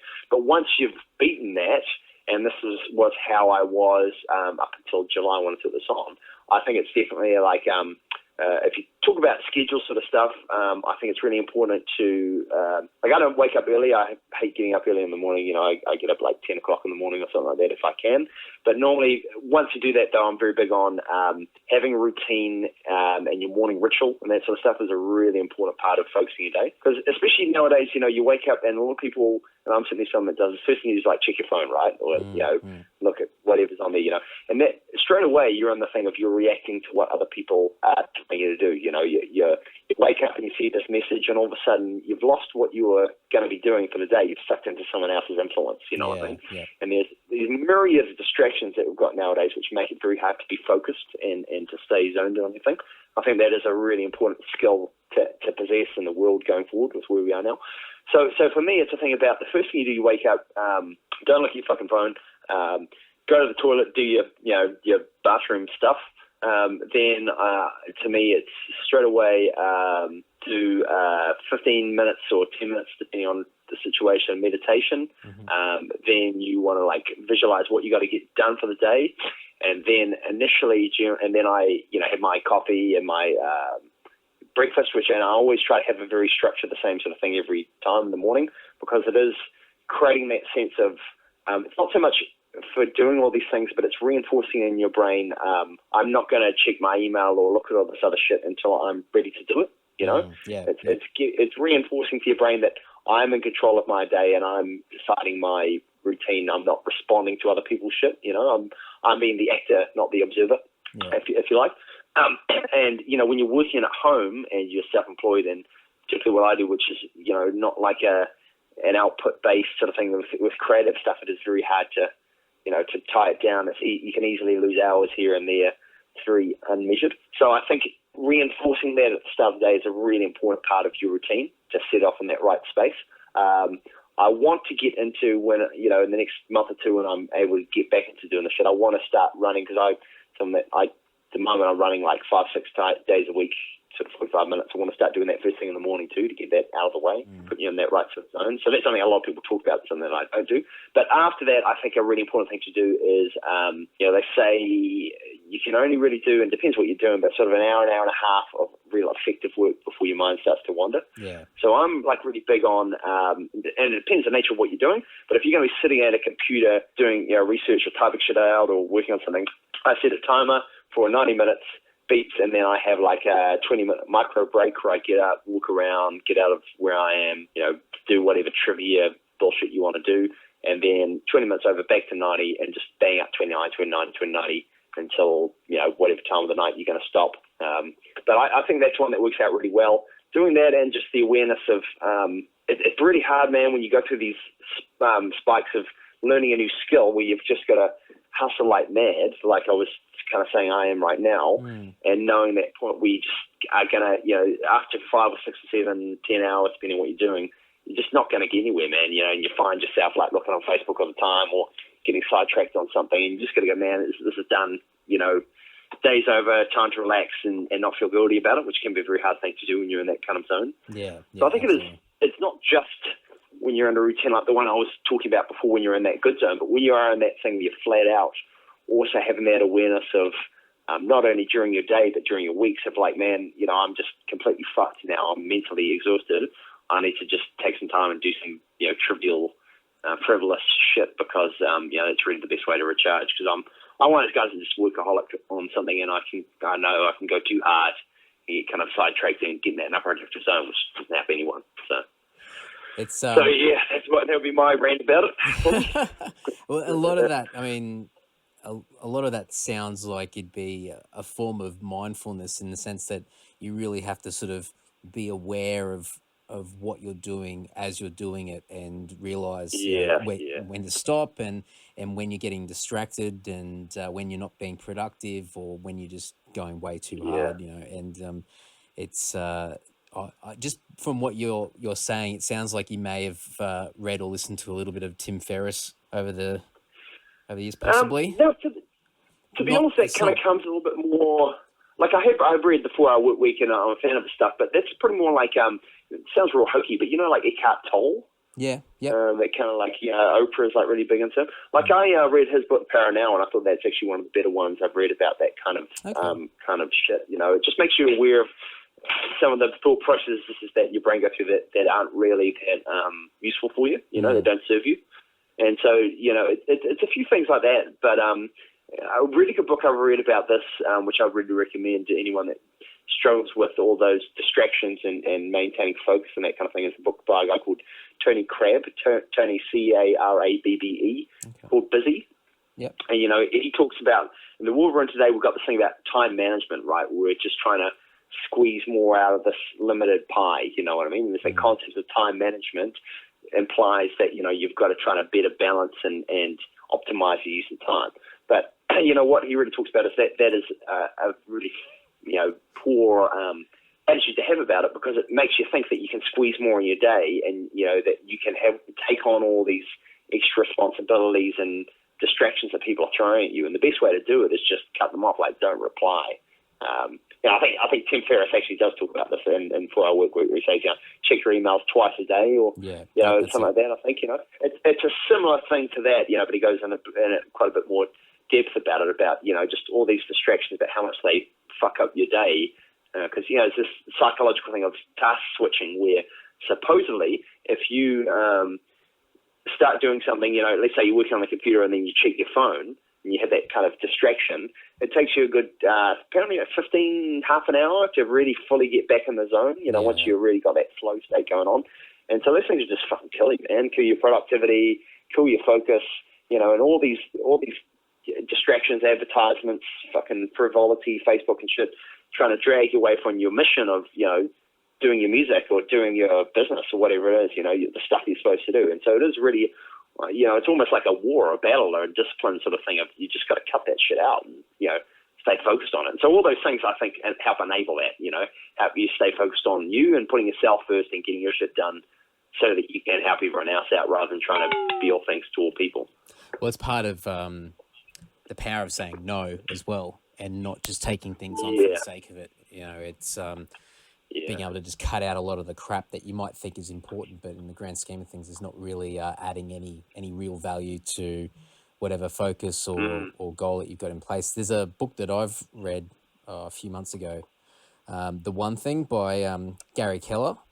And I've heard of it. Yeah. And so the big punchline around the whole book is that, I'm probably going to mash this up, but it's something along the lines of, what's the one thing that I can do now that will make everything else unnecessary, or will eliminate everything else, so something along those lines. So instead of going through and picking through all the little easy things that might make you feel satisfied that you've achieved so many things throughout the day, what's the one main thing that you can just tackle straight away, get it out of the way, and it's going to have more of an impact overall to whatever goal or whatever purpose that you've got for the day, week, year, or whatever. So it's not being distracted by things that pop up and try and take your attention. Yeah. And I totally agree with that, man. I'm the same. Like, I like got a big to-do list, and you've got like 8 trivial things and one thing, which is, like, say, for example, write music. That's difficult, nebulous thing that can take like 4 or 5 hours, and it's way more satisfying to take out the rubbish, clean the house, or whatever those menial tasks may be. You know, I mean, you feel like you got shit done, but really they're pretty insignificant on the greater scheme of things. Of, you know, writing the riff, you know, if you're writing an album, is something which you just got to slog at, you know, that is going to pay the dividends down the line. You're not going to see it immediately, but it feels so much more satisfying to do that kind of little trivial ticket off shit. It takes a lot of self-honesty, I think, as well, man. You know, like, you know, you want to do all the kind of fun stuff and avoid, you know, because often it is this shit where you've, you know, and I'm having that right now writing this fucking keynote, I tell you. You know, it was just banging head against the fucking wall, going nowhere, like staring at a screen for half an hour and not getting anything done. But it's what you got to do, man. You know, when you're first learning that skill and you're putting in that hard work, that's what it's going to be like. But it's just staying focused on it is a hard thing, yeah. That's it. But as you said before, once you get through that's feeling of a barrier there. Once you break through that, then that's when your momentum kicks in. That's when it gets a hell of a lot easier, and you can really sort of ride whatever comes after breaking through that initial challenge of you know, developing the skill or developing whatever it is that you're trying to achieve. That might be new ground. Yeah. You know, I think it is. It's that you know, kind of drudgery of, you know, if we talk about like playing sports or something, you know, if you want to be a good basketball player, let's say, you know, you just got to like dribble the ball 1,000,000 times, you got to shoot 1,000,000 shots, you know, and it's fucking drudgery, man, and and you feel like you're going nowhere, and it's just repetition, and it's really easy to get distracted or to get despondent about it. But anyone that's a master of anything, they love the game, you know, they love the process of just getting out there and doing that sort of stuff. And you know, it's something you see with the gym, you know, like I've been through periods of my life where, you know, you just can't be fucked, and you know, going for a run, for example, feels like a pain in the bum, but it's not thinking about when is this going to be over. It's learning to love the experience and identify with, this is what I do, you know, on a consistent basis. This is who I am. That gets you through that and makes the champion and anyone that does any shit like that. Like playing guitar is another excellent one, you know. Rather than seeing it as a chore, it's just loving the noodling and you know, playing, yeah, keeping your hands busy on it and shit like that is what makes a good guitar player, as opposed to someone that just never really gets any good at it, you know. And it's being able to consciously control your mind to apply that to whatever skill you're trying to pick up, which sometimes can be a fucking hassle, you know, which I think allows you to do it, you know. Just seeing that drudgery and the persistence, if you like, is, you know, being an essential part of mastery, you know. Well, and that's just going back to what we said before as well about not rushing or panicking and thinking that you've got to do something by a certain time. I mean, it's good to put time goals in there to try and achieve things, but you know, if you're just constantly putting all your mental energy into getting to that end goal, but not wanting to put in the hard yards beforehand, then that whole journey is just such a painful process to go through, and that's when most people don't even get to a quarter of the way through. That's when they just give up and find something else that seems to be a little bit more pleasing to take on. So it's yeah. You know, I talk about this in like this speech I'm just writing, actually, funnily enough. You know, it's a thing of like people are looking for a completion of things in life, right? You know, they're thinking like, if I got this job, or I got this material item, or I got this girl, or I got this money, you know, life would be easy. But, you know, it never ends, man. There's always something else that's going to come up, and it's always going to be that progression of like, when can I just relax? You know, you're never fucking going to get to relax, man. That's what life is. And it's, you know, stop looking for a completion of things in life, learning to appreciate, you know, and love the tussle, if you like, and the ups and the downs, and enjoy the process is, you know, what makes people that have the resilient mindset and can survive in difficult, adverse circumstances or master any sort of skill. You know, it's people that aren't looking for the magic pill and the end result. They're enjoying the process of getting there as much as the end, which we all enjoy. You know, it's learning to love the shit along the way. That is the mindset shift that people need to make, you know. But it's one that I think in the world that we're in today, man, is so underrated, you know. Oh, yeah. It's really, you know, it's more and more what gets portrayed to you through the media is this world of, you know, people that don't have to go through all this kind of shit, or have got a shortcut to get somewhere, and, you know, it can live this life of kind of luxury, you know what I mean? And I certainly see it, you know, I don't want to sound like a bit of cynical old man here, but, you know, with like the younger generation, there's that lack of persistence and that lack of, dedication to the game for its own sake that I was talking about, which is the problem. People try something for 2 weeks, they don't get successful at it, and so they just give up and try something else. It's that and pursuit of ability short-term gratification that everyone's looking for. It's like with bands, it's like, I've thrown all this money at it and all this time at it, for 2 years now. We haven't, we're not famous, and people are still wondering when I'm going to be able to quit my job and, live full time with the music. And if that's the way you see things and that's the lens that you have, you're in the wrong.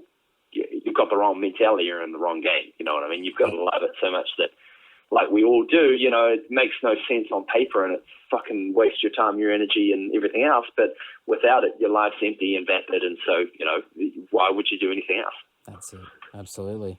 Well, on that note, I think that's a good note to end on. I'm going to put a bunch of links to the band and also the new album and everything, so people can check it out. And when you've got some new stuff popping up for your keynote and whatnot, so flick it through and I'll add that as well. And might have to do a follow-up sometime next year when you're up and running full swing. Yeah, man. So when do you think you're going to chuck this up roughly? Probably in a couple of weeks' time.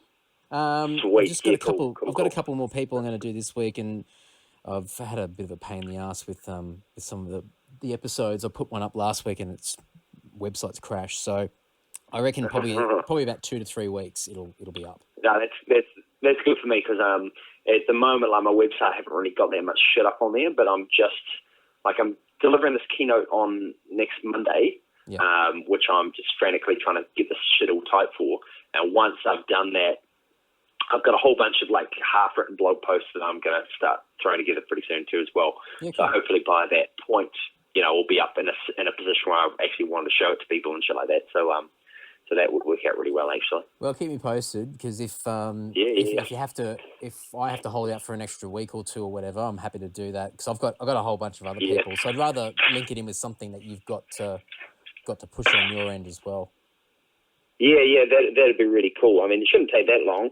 It's just a case of at the moment I've got one blog post up and that's it, not a hell of a lot of other content on the website, so I just want to kind of get some of that up before I go and, tell the world that it's there, Sounds good. No dramas at all. Keep me posted. Awesome.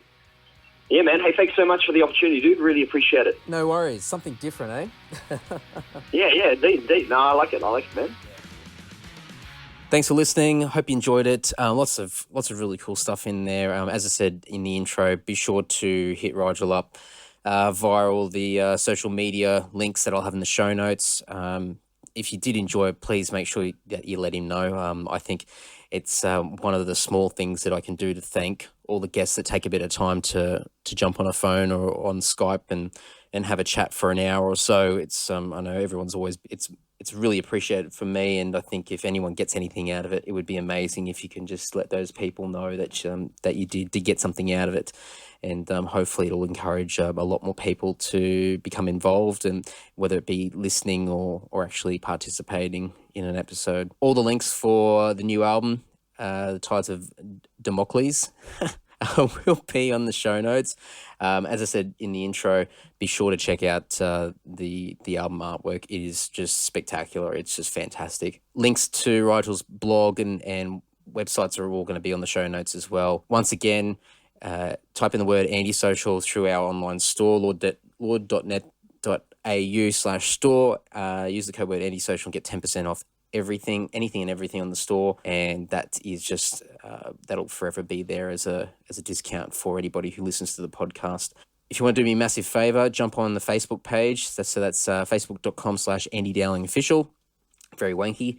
And just go through and just start liking and commenting and sharing on posts. We all know Facebook sucks these days and gets worse and worse. So the more interaction that I can get on that page, the more reach and the more people I can get in. And like anything, the more people that follow, listen, etc., and participate, then the more things I can do to return the favor as well. I'm also on Instagram, Twitter, and obviously the website, which is andysocial.net. Twitter and Instagram is just Andy Dowling, one word. You can find lots of rubbish on there. If you're listening through iTunes, please subscribe. Please give me a rating and leave a little review. It only has to be like 3 or 4 words. It doesn't really matter. It just helps slowly creep the podcast up the charts a little bit. So it'd be great to see this podcast get bigger and better, and yeah, it'd be great. If you're using another platform that has a rating function, I'm not terribly familiar with all the Android stuff and what other platforms do streaming for the podcast. But yeah, if there's any way of leaving comments and reviews and ratings and whatnot, it would just be great if you're able to spend a couple of minutes of doing that for me. And that's about it. Got a few more guests coming up. We're getting into right into the crux of the Christmas season. So next week will be Christmas, which is extremely scary because I've done zero shopping. So and it's one of the things I hate the most. There is just nothing worse than shopping. Maybe I should do a ranty episode about that. That's probably a really good idea. We'll stay tuned for that one. I recorded 2 guys last week, fantastic interviews, and they'll be up over the coming weeks. And as I said at the start of this episode, I'm going to look to do some little just me rambling, carrying on episodes. I'm going to try and make them shortish, but I've got a bad habit of just not being able to stop talking. So it really comes down to whether I just run out of things to say or I just lose my breath. So we'll play it by ear, but I'm hoping that I can just do a couple of episodes a week just to up the ante a bit, and I hope that you guys will continue to listen and get something out of it. If there's something in particular, actually, if you guys want to hear something, if there's I don't know, like something interesting that you might want to, from a topic or a guest or whatever, by all means let me know. Give me some feedback. I'm more than happy to consider it, and I'm always looking for new things to do and rant on or reach out for. So definitely hit me up, and if there's anything else that you have, any suggestions to get the word out to more people, things that you might be able to see that I could be doing better, please let me know. The only thing that is just sitting in the back of my head at the moment, which is just eating at me, and it's just time more so than anything else, is I really want to get the YouTube channel up and running.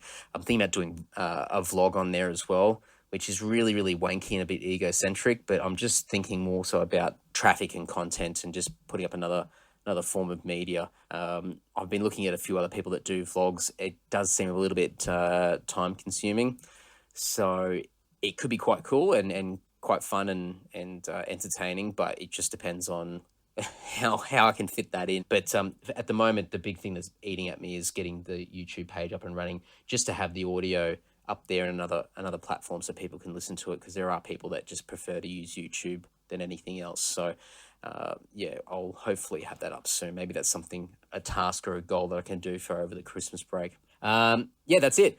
So another 2 episodes next week. Keep spreading the word. I really appreciate it. If this is the first episode, hopefully I didn't rant too much, and I hope you did enjoy it and you'll come back. And thanks again to everyone who's been listening in, and appreciate the support. See you later. Bye-bye.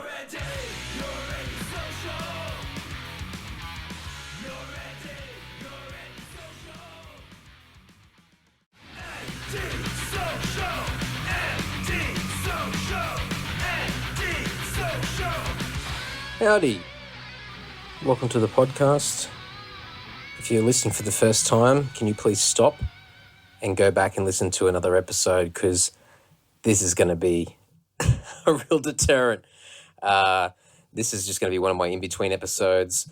I've got quite a few guests that I've recorded, and I've done my intros and outros for, and sitting in edit land, getting all done up. And so depending on when and in what order they come back will determine when they're put up for everyone to listen to. But as I've mentioned previously, I'm looking to do a few little extra episodes here and there just to fill in a bit of extra content.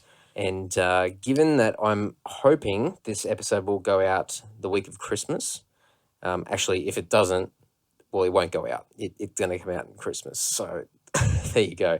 I figured I'd do a quick episode, nothing that's too long, just about my thoughts on Christmas. And I was really reluctant to do an episode on this, because the more I thought about it and the different things I could talk about, the more that it just sort of spiraled into this hole of negativity. And I just kept hating myself, because all the things that I complain about are very much first world problems. They're very selfish and self-indulgent, and there's certainly a lot more people out there that have far worse lives and circumstances, and this time of the year is certainly far more of a struggle than it could ever be for me. But whatever. I'll rant on anyway and show my selfishness and the things that irk me about Christmas. Don't get me wrong, I'm extremely grateful for everything that I do have. I've got wonderful family and friends, and I really have no complaints whatsoever. But this is my podcast, so I'm going to have a mindless rant, and I'm sure there'll be a few people out there that might be able to connect and understand a few of these things. If you don't, and you think I'm just whinging, yeah, I am. So whatever. It is what it is, and you can always tune out and go and listen to an episode where I'm actually talking to somebody else. But I just sort of make a big mention about Christmas and how much it stresses the fuck out of me every year. I never think about it, and before I know it, I'm usually sitting a week or two out of Christmas Day, and suddenly it hits that I haven't done anything. And by anything, it means buy people presents, because that's all Christmas appears to be in my life at present. And I'm sure as I continue to grow up and get older, that my view on this time of the year will certainly change. But at this point in time, my whole focus and my world revolves around presents and buying people presents, and the stress and the headache and the frustration that circles around this whole thing. And don't get me wrong, I think when you do think of something and you can find it and you can grab it and give it to somebody, it's a great feeling. But for me, and maybe this is a bit of my selfish side sticking out, I simply just don't think about other people in the sense that I'm always on the lookout to see what people might want to have. I keep, when I think about my friends and family and the things that interest them, I more or less steer clear of those particular passions and interests that they have, because 9 times out of 10, they already have everything that they need. They've already gone out and bought the things that they like. And by me going out there with not as much knowledge as them, I'm going to miss the mark altogether. So that instantly I'm steering away from things that I know my friends and family have interest in, and I'm trying to find something else. So already I'm tripping myself up and probably causing a lot more drama than necessary in my life. But the worst is just going out there and trying to navigate through the masses of people that are in the same boat as me, trying to work out what to buy for others. And I'm about to do it this week and do a couple of nights of venturing out and dealing with the masses of morons at the shopping centre, which I guess I'll be one of them as well, and trying to walk into a store with a sense of clarity where I'm actually thinking about the people that I'm buying for, instead of worrying about how much I hate the store, how much I hate the music that's playing, or how much I hate the people that are standing right next to me and carrying on or talking, or just getting annoyed at how many people are in the shopping centre, because I hate shopping centres in general anyway. So mix that in with Christmas and me having a mission where I have to go and buy people presents that I've got no idea what to buy. It's a recipe for disaster. So I really struggle to walk through a shopping centre and walk into stores and really be mindful and have clarity to really sort of think, okay, what now I've got to buy for this person, what can I get? I stare at walls, I stare at racks, I stare at shelves, and I'm not even taking anything in. And a lot of the times I walk into a shopping centre and walk out with nothing, and just even more pissed off than I was when I walked in there. I mean, as I said before, don't get me wrong, when it all falls into place and you find something great and you know that person's going to get a kick out of something, then it's great. And it's great to be able to gift and give somebody something and see the look on their face when they genuinely really like something that you've given them. But the chances of me getting to that final moment are pretty slim, and I struggle big time to get that far. Usually for me, I always take an easy way out, going down 2 different avenues. One is that I just go for the voucher, and the voucher more or less saves my ass every year. Majority of the years, I will go to Westfield, or which is a big shopping centre here in Australia for people listening overseas, or to a particular larger chain store where there's a bit more variety and options, and I'll just go and buy vouchers for people. Yeah, okay, it can be quite boring because you're going to not going to get a present or anything like that. You're just going to open up a card, and it's not something tangible as such. But I figured it's the safest way, and at least you're still doing something. Although I still get a bit self-conscious about putting a dollar amount against a voucher, because then maybe it's just me, but I sort of feel like I'm being measured by the amount of money that I invested. Whereas if I actually buy a present, the value is not as obvious as a voucher clearly is. But that's the pros and cons to going down that path. The other path I tend to go down, which it definitely it can be a hit or miss, is going down the joke path, where I just buy joke gifts for everybody. And it's usually something very stupid, very immature, sometimes smutty, and sometimes they go down really well, and other times it just fails miserably. A particular story from probably about 10 or so years ago, might have been longer. A couple of friends from school, we decided that we'd buy each other presents for Christmas. So there was one girl and myself and another guy that I knew, and whatever, that all happened. We went off and bought our presents for each other, and then we met up at one of their houses and exchanged presents. And so whatever, it was all good. And I can't remember what presents I got. I know the girl gave me a necklace, and it was like some surfy thing that it was a nice gesture, but it was god awful. And I never wear jewelry anyway, but certainly not a surfy one. It was like that black leather string with some sort of, I don't know, something that looked like some sort of symbol on it. And I can't remember what else I got from my other mate, but me being me, I went to a novelty store and I bought her a toilet mat that had a mirror on it. I thought that was quite genius. She got quite upset because she'd put so much meaning and thought into her gift, and I got her a smutty toilet mat with a mirror on it, which it had some sort of smutty saying on it, and I thought it was hilarious. I thought it was the funniest thing ever, and I thought it would just go down a treat, but it backfired miserably, which I still laughed because the reaction was just so ridiculous as well that it just added to the comedic value of the entire thing. And for my mate, I brought in this gigantic cardboard box. It was huge. And I got the box from like a white goods store, just an empty box. And I threw a few bricks down the bottom of the box, and then I filled it full of scrunched up newspaper and put the item in there. And I may have put into a couple of boxes inside each other, sort of like a what do you call those dolls? Those Russian dolls that, anyway, you'll know what I mean. And wrapped it up with wrapping paper, this massive thing. And so I brought it over to the house, and he looked at it, and he was just blown away.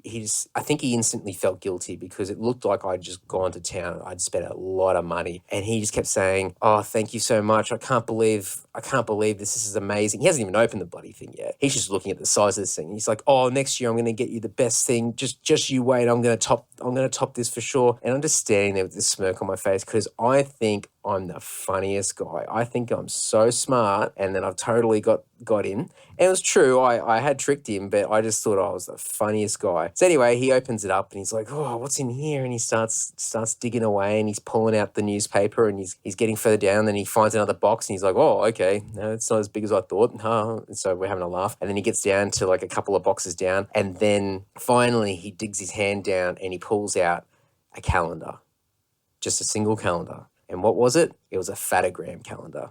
So if anyone doesn't know what a fatogram calendar is, it's basically just a calendar full of fat, naked women. And funnily enough, it didn't really go down terribly well either. So I think for both of them, they were really looking to make Christmas very special and just show some symbols of how important the friendship was between us and whatever. And I just went in an opposite direction, just thought it'd be hilarious just to give crappy novelty gifts. And certainly no regrets because I still think it's quite funny, what the presents were and the reactions.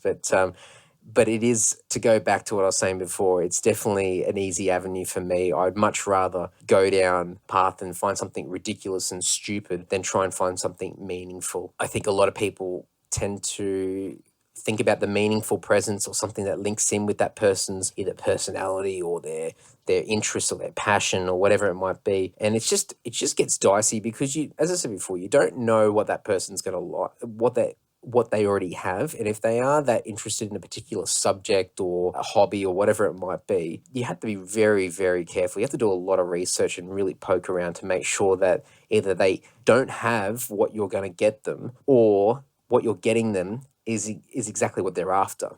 For example, I went through a period where, I would always be carrying on about basketball.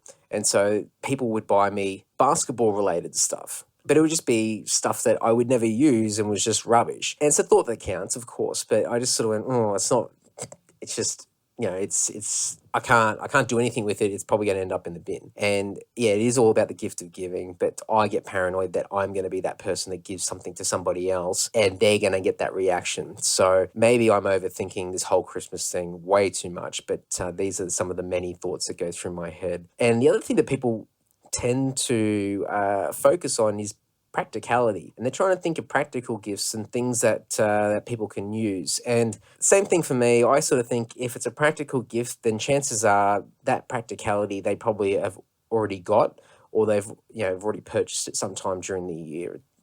So to me, Christmas is more about just getting something ridiculous, not something of high value or something that, totally links in with their interest or anything of the such. It should be something that's just completely out there. It's completely unexpected. It's a bit of a laugh, and it's something that just sparks a bit of interest and a bit of conversation. And I think that's what gift giving should be at Christmas. Birthday is a different story. I think it's a bit more personalized because you're really targeting one person, and birthdays stress me out big time as well. But I'll leave that for another topic in the new year. But I just think Christmas, because you're buying for multiple people and there's a lot of gift giving in groups, I think it's just so much better to buy things that are weird and wonderful and interesting. And they might be completely off the mark and a bit crazy and out there, but I think it's just more the excitement of opening something and just passing things to each other more so than buying something meaningful or practical. But unfortunately, I can continue to do that, but I'm very mindful of how other people react as well. And while I think it's very funny and I think that's the way that Christmas should be, a lot of other people are in a different position and a different perspective of what they think Christmas should be. And the last thing you want to do is disappoint people, although you shouldn't have to really worry about what other people think. I guess Christmas is all about thinking of other people, so I really need to... It's a challenge that I've got.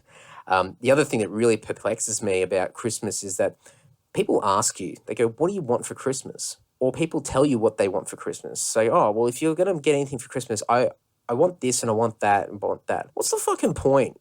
If you know what you want, then just go and buy it yourself.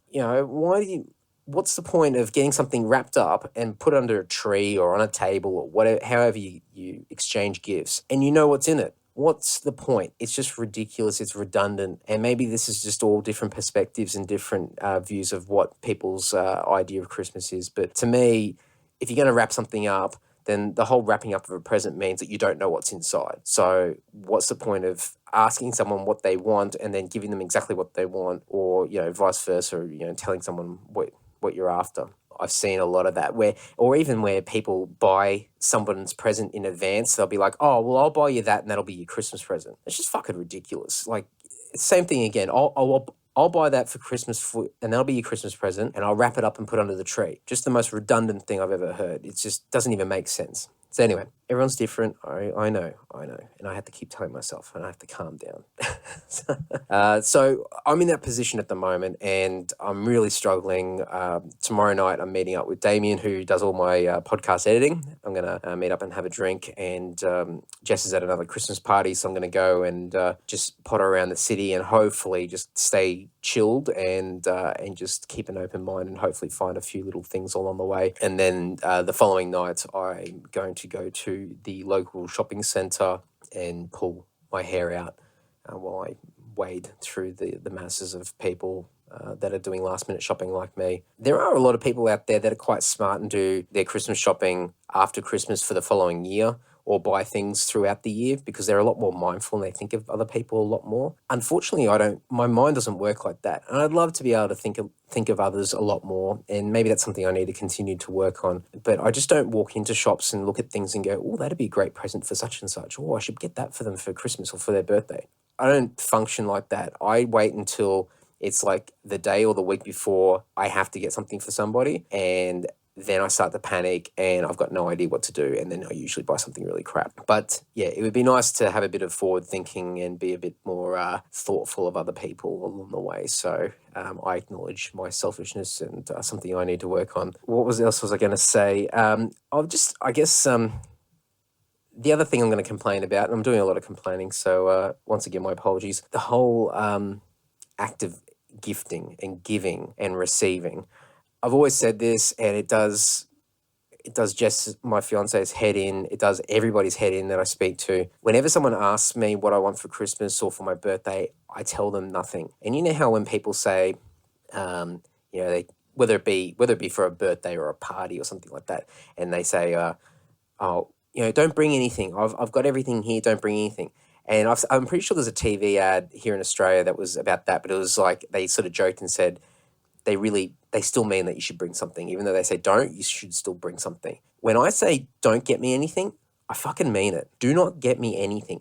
I'm not going to be upset. I'm not going to feel left out. I will be so happy if no one got me a single present. And the reason for that is then there's no guilt. I don't have to worry about buying for somebody else because they bought something for me. And yeah, I know that's not how it works. It shouldn't be the way it works. If someone wants to give something, it's not with the intention that they expect something back. But look, most people function like that. That's a reality. If someone gives me something, I know deep down that they're going to think and remember that in the back of their mind. And while they might not expect anything back straight away, there'll be something that happens later on down the track and they will remember that they did something for me and I haven't done something back. And, a lot of the time it's not where I deliberately go, oh, I'm not doing anything for that person. It's just I don't think of buying things for other people. If we're out somewhere and we're eating or we're at a bar or whatever, I buy people drinks. I might throw my card over the table and buy dinner for everyone or whatever, here and there. And I'll do things along the way in the heat of the moment, in the spare of the moment. But I don't walk around and just start buying people stuff and get people gifts and whatever. I hate doing it. So for me, it takes the pressure off. It removes the sense of guilt. I can spend time with people and have great company and eat and drink and have a merry old time without the pressure and the stress around exchanging gifts. But unfortunately, people don't like to listen to me. So when I say I don't want anything, that generally means that I am being ignored and that I still get stuff. The worst thing is when someone turns around and says, okay, that's not a problem. And I say, well, that means I'm not going to get anything for you. And they say, that's fine. But then what happens is I take that literally and I don't get them anything. And then they end up buying me something anyway. So then who's the arsehole? It's me. So I make this so complex for myself. I really should just man up and just go and buy presents for people and just be done with it. But every year it's the same thing, whether it's birthdays or especially Christmas, I go through these same complex social scenarios where I just do my head in. I think way too rationally and logically. And I hate tradition. I hate things that don't make sense. I hate mindless actions for no reason. And they're things that I'm trying to work on. I'm trying to calm the fuck down. Maybe taking a slightly different shift. It hasn't always been negative. When I was a kid, Christmas was fantastic. And it was something that I extremely enjoyed. I looked forward to with great anticipation, for various reasons and probably selfish reasons in the fact that I got toys and whatever when I was a kid and there's less obligation because I was a kid to buy other people's stuff. I sound like such an asshole. The way that Christmas usually worked each year when I was a kid was for quite a number of years, I moved around the state of Queensland with my family due to my father getting different jobs within the hospital system. And as a result, we got transferred every few years to a different town. And so that meant a lot of different schools, a lot of different people I had to make friends with along the way. Definitely a lot of cool things that I learnt, adapting to situations and learning to get along with people and really thinking on my feet, so to speak. But every year, because we're away from Brisbane, where I had grown up as a child, and all of my extended family were in Brisbane. Both of my parents, so my grandparents on either side, were all in Brisbane. In fact, a couple of streets either side of our old house in Redcliffe, which is just north of Brisbane. So family and the real home was always back in Brisbane, despite wherever we were living at the time. So whenever there was school holidays, we would get in the car and drive back to Brisbane, whether that be a 10-hour or a 6-hour or 7-hour drive. And it was a huge journey. It was a journey that started towards the end of the school year, being in primary school. The last couple of weeks was very much a wind down, clean up, pack up, get all of your old posters off the wall, stuff that you painted, all your art pieces, your projects, you get them all returned to you, all your test results, all your report cards. It was very much this completion of the year, and it was such a great feeling, and everyone relaxed, the teacher relaxed. We had a lot more sort of fun, interactive activities just to ride out the remainder of that week or so at school. And then that anticipation of that we're about to jump in the car and go back and see all of our family. So including that drive, which sort of led to the excitement, that we're getting closer and closer and closer. So then we would get back to Brisbane and we would see our grandparents, we'd see our aunts and uncles and cousins. And it was a great time, whether we were there for a week or two, whatever it may have been. We'd do a lot of shopping and a lot of barbecues and lots of food and just family gathering, and it was great. It was fantastic. And the way that Christmas usually worked was, I believe we used to go to a Christmas Eve mass. It was like a children's mass, and not that I've ever cared about religion whatsoever, and I still certainly do not, but it was just part of the tradition at the time when I was a kid. And, it was the whole, while I hate tradition, the meaning behind getting together with the family and doing something together had, it had significance to me, not on a very deep level and such that I really understood the true essence of it, but it just had a good feeling. And, I couldn't think into it any more than what it was. So anyway, we had Christmas Eve, and then obviously you go to bed, and we were always excited about what was going to happen overnight and what the lounge room or wherever the Christmas tree was set up and what would be sitting under there in the morning. And I can't remember when I stopped believing in Santa. I really don't know. It may have been sort of 5 or 6 years old. I really cannot remember whatsoever. I do remember my brother, who's 4 years younger, still believing and me not, and laughing at him. But I have no idea. So the way that it worked on Christmas Day, we would wake up and depending on where we were, when we were living away from Brisbane, we would usually stay at my grandmother's place on my father's side, and we would be there for breakfast. We'd open up some presents, at least from immediate family, my parents, and maybe my grandmother might have a present there for us because we're staying with her. And then by mid-morning, all the extended family on my father's side would come to my grandmother's place, and we would have Christmas lunch. And Christmas lunch in Australia, because we're in the middle of summer, usually consisted of cold chicken, hams, lots of cold meat, and a bit of seafood, so prawns and some other stuff as well. I can't remember. I've never been a fan of seafood, so it didn't really register too much when I was a kid. And it was cool because I got to catch up with a lot of my cousins who were similar age, roughly. So that was good. And I usually only saw them once, maybe twice a year max. So it was always exciting to see them when they rocked up. So we would run around and have a good time.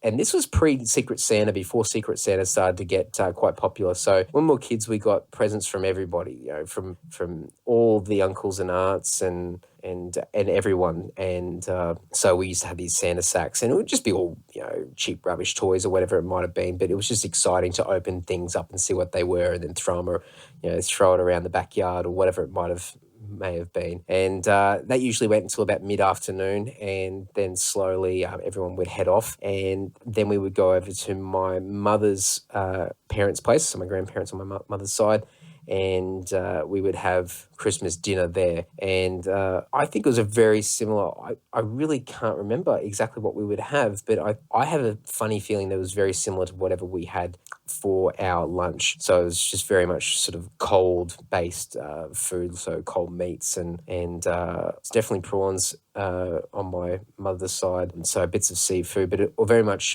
cold and fresh stuff, just because it was just so hot. And we would do presents there as well. So it was always an exciting time, and just due to the amount of people that would come in and out of both places that we went to, and so many family and that were involved, it was just always great spirits, great times, and it was fantastic. And then as we started to get older, everyone started to move off into different directions. All the cousins, as they started to, whether they moved overseas or interstate or started seeing people and having to go over to the other partner's place and alternate between Christmases and whatnot, things started to change a little bit. And then almost 10 years ago, my grandmother passed away.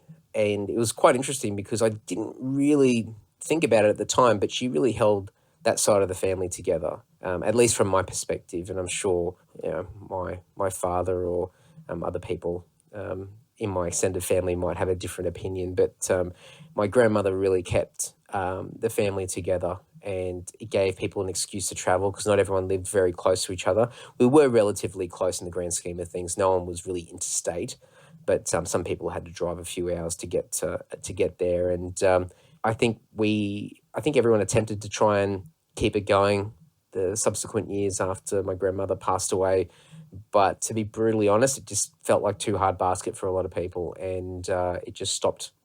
It stopped happening. And at least on my father's side, now it's more of a case that my parents may catch up with some of the siblings and for like a Boxing Day get together. But it's always a case that somebody's traveling or somebody's away or someone's got something else to do, and it's everyone gets along great, but everyone's just very independent and just gets along with life, which is certainly where I've got a lot of my traits from, which are good and bad. A lot of things that I'm ashamed of myself. This is really getting deep, but a lot of the stuff that I'm ashamed about, where I sometimes am not as mindful of others and not always as thoughtful as I'd like to be. Sometimes I get that from that side, and it's not a malicious thing. It's just that we're just focused on what we're doing and getting on with life, and we just sometimes just don't stop and look around and see what else other people are doing. But so that definitely changed. And the same year, my grandmother on my mother's side passed away, and this is in the space of a few months in the same year, and definitely changed the dynamic again. But to my mother's side, to my mother's credit, and my extended family on my mother's side, they've definitely kept things together and kept, it's definitely on a smaller scale to what it used to be, but, they're very much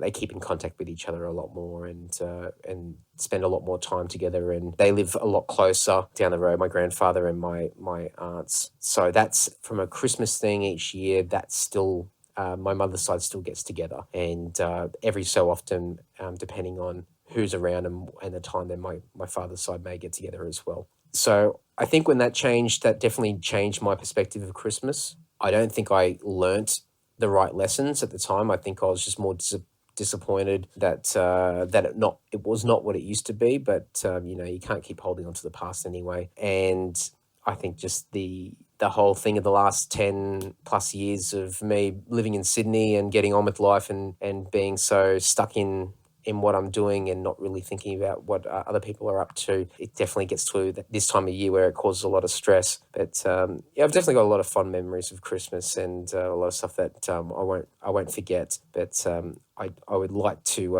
hopefully change that perspective again and really get it's not the true meaning of Christmas, because really, I mean, if we really want to talk literal, the true meaning of Christmas is only celebrated if you're Christian. So really, we're all hypocrites anyway. It's a religious holiday. We all take time off for a religious holiday, even though most of us don't even believe. We all take advantage of it, and we all say Merry Christmas to each other, even though we lose what the true meaning of it is. And I'm certainly a sucker for that. In fact, what I do is I deliberately not write Christmas in its usual spelling, in its normal spelling. I use it with the XMAS, purely out of spite. So, but it's definitely a commercial thing. But I think now, as time progresses and we as a human race start to wake up a little bit more and look at the bigger picture and be a bit more realistic about life, and I'm sure I'm offending a lot of people as I'm saying this right now, so apologies. But when people move move away a lot more from the religion side of things and define Christmas in a new light. And what Christmas should be is a time for spending time with the people that matter. And yeah, I know there's always a saying that Christmas is a time of giving. Yeah, it can be, absolutely. I think maybe it should be the gift of company and just making sure that you're there for other people and spending time with the people that matter. And maybe it's a case that you just send people a thoughtful card or something just to acknowledge that that you're thinking of them, although you should be doing that all throughout the year. But hey, I'm certainly no poster child for that, so I'll put my hand up. Anyway, I've been ranting on for way too much. I don't even know how long I've been going on for, but if you're still listening, I'm extremely impressed because once again, I'm rambling on. Housekeeping at the end, as always, iTunes, rate, review, help me bump this thing up. This episode is certainly not helping my case, but I'm sure that there's still a lot of people enjoying it. I can definitely see that from all the interaction that I'm getting and downloads and whatnot of the episodes. So I do appreciate it. Facebook, Twitter, Instagram, jump on those. You'll be able to find, just search for either my name or Anti-Social Podcast. You'll find all that stuff. As always, the Lord Online Store, 10% off everything, any items, whatever you want. Just use the code word antisocial at checkout. So that's lord.net, can never say this properly, lord.net.au/store, Lord Dungeon merchandise and other stuff in there as well. And we'll continue to add things in the new year as well. So keep an eye out and always keep that code handy, especially when we've got a new release that comes out or a new item of merchandise that you want to jump in on and snap up. The 10% can definitely help in the grand scheme of things, especially for those of you that are regular purchasers from the store. I know there's quite a few of you that are always on there buying things. So I think the 10% can go a long way over time. So definitely keep that within arm's reach. I don't think there's anything else I can think of. Thank you for listening and welcome to all the new people that are tuning in for the first time. My apologies if this is your first episode. Please give me another chance and listen to an episode with a guest on it and continue to spread the word and support. And I'll do my best to return the favor with lots of cool things to give and show and provide. All right, awesome. Take care and speak soon. Thanks, guys. Bye.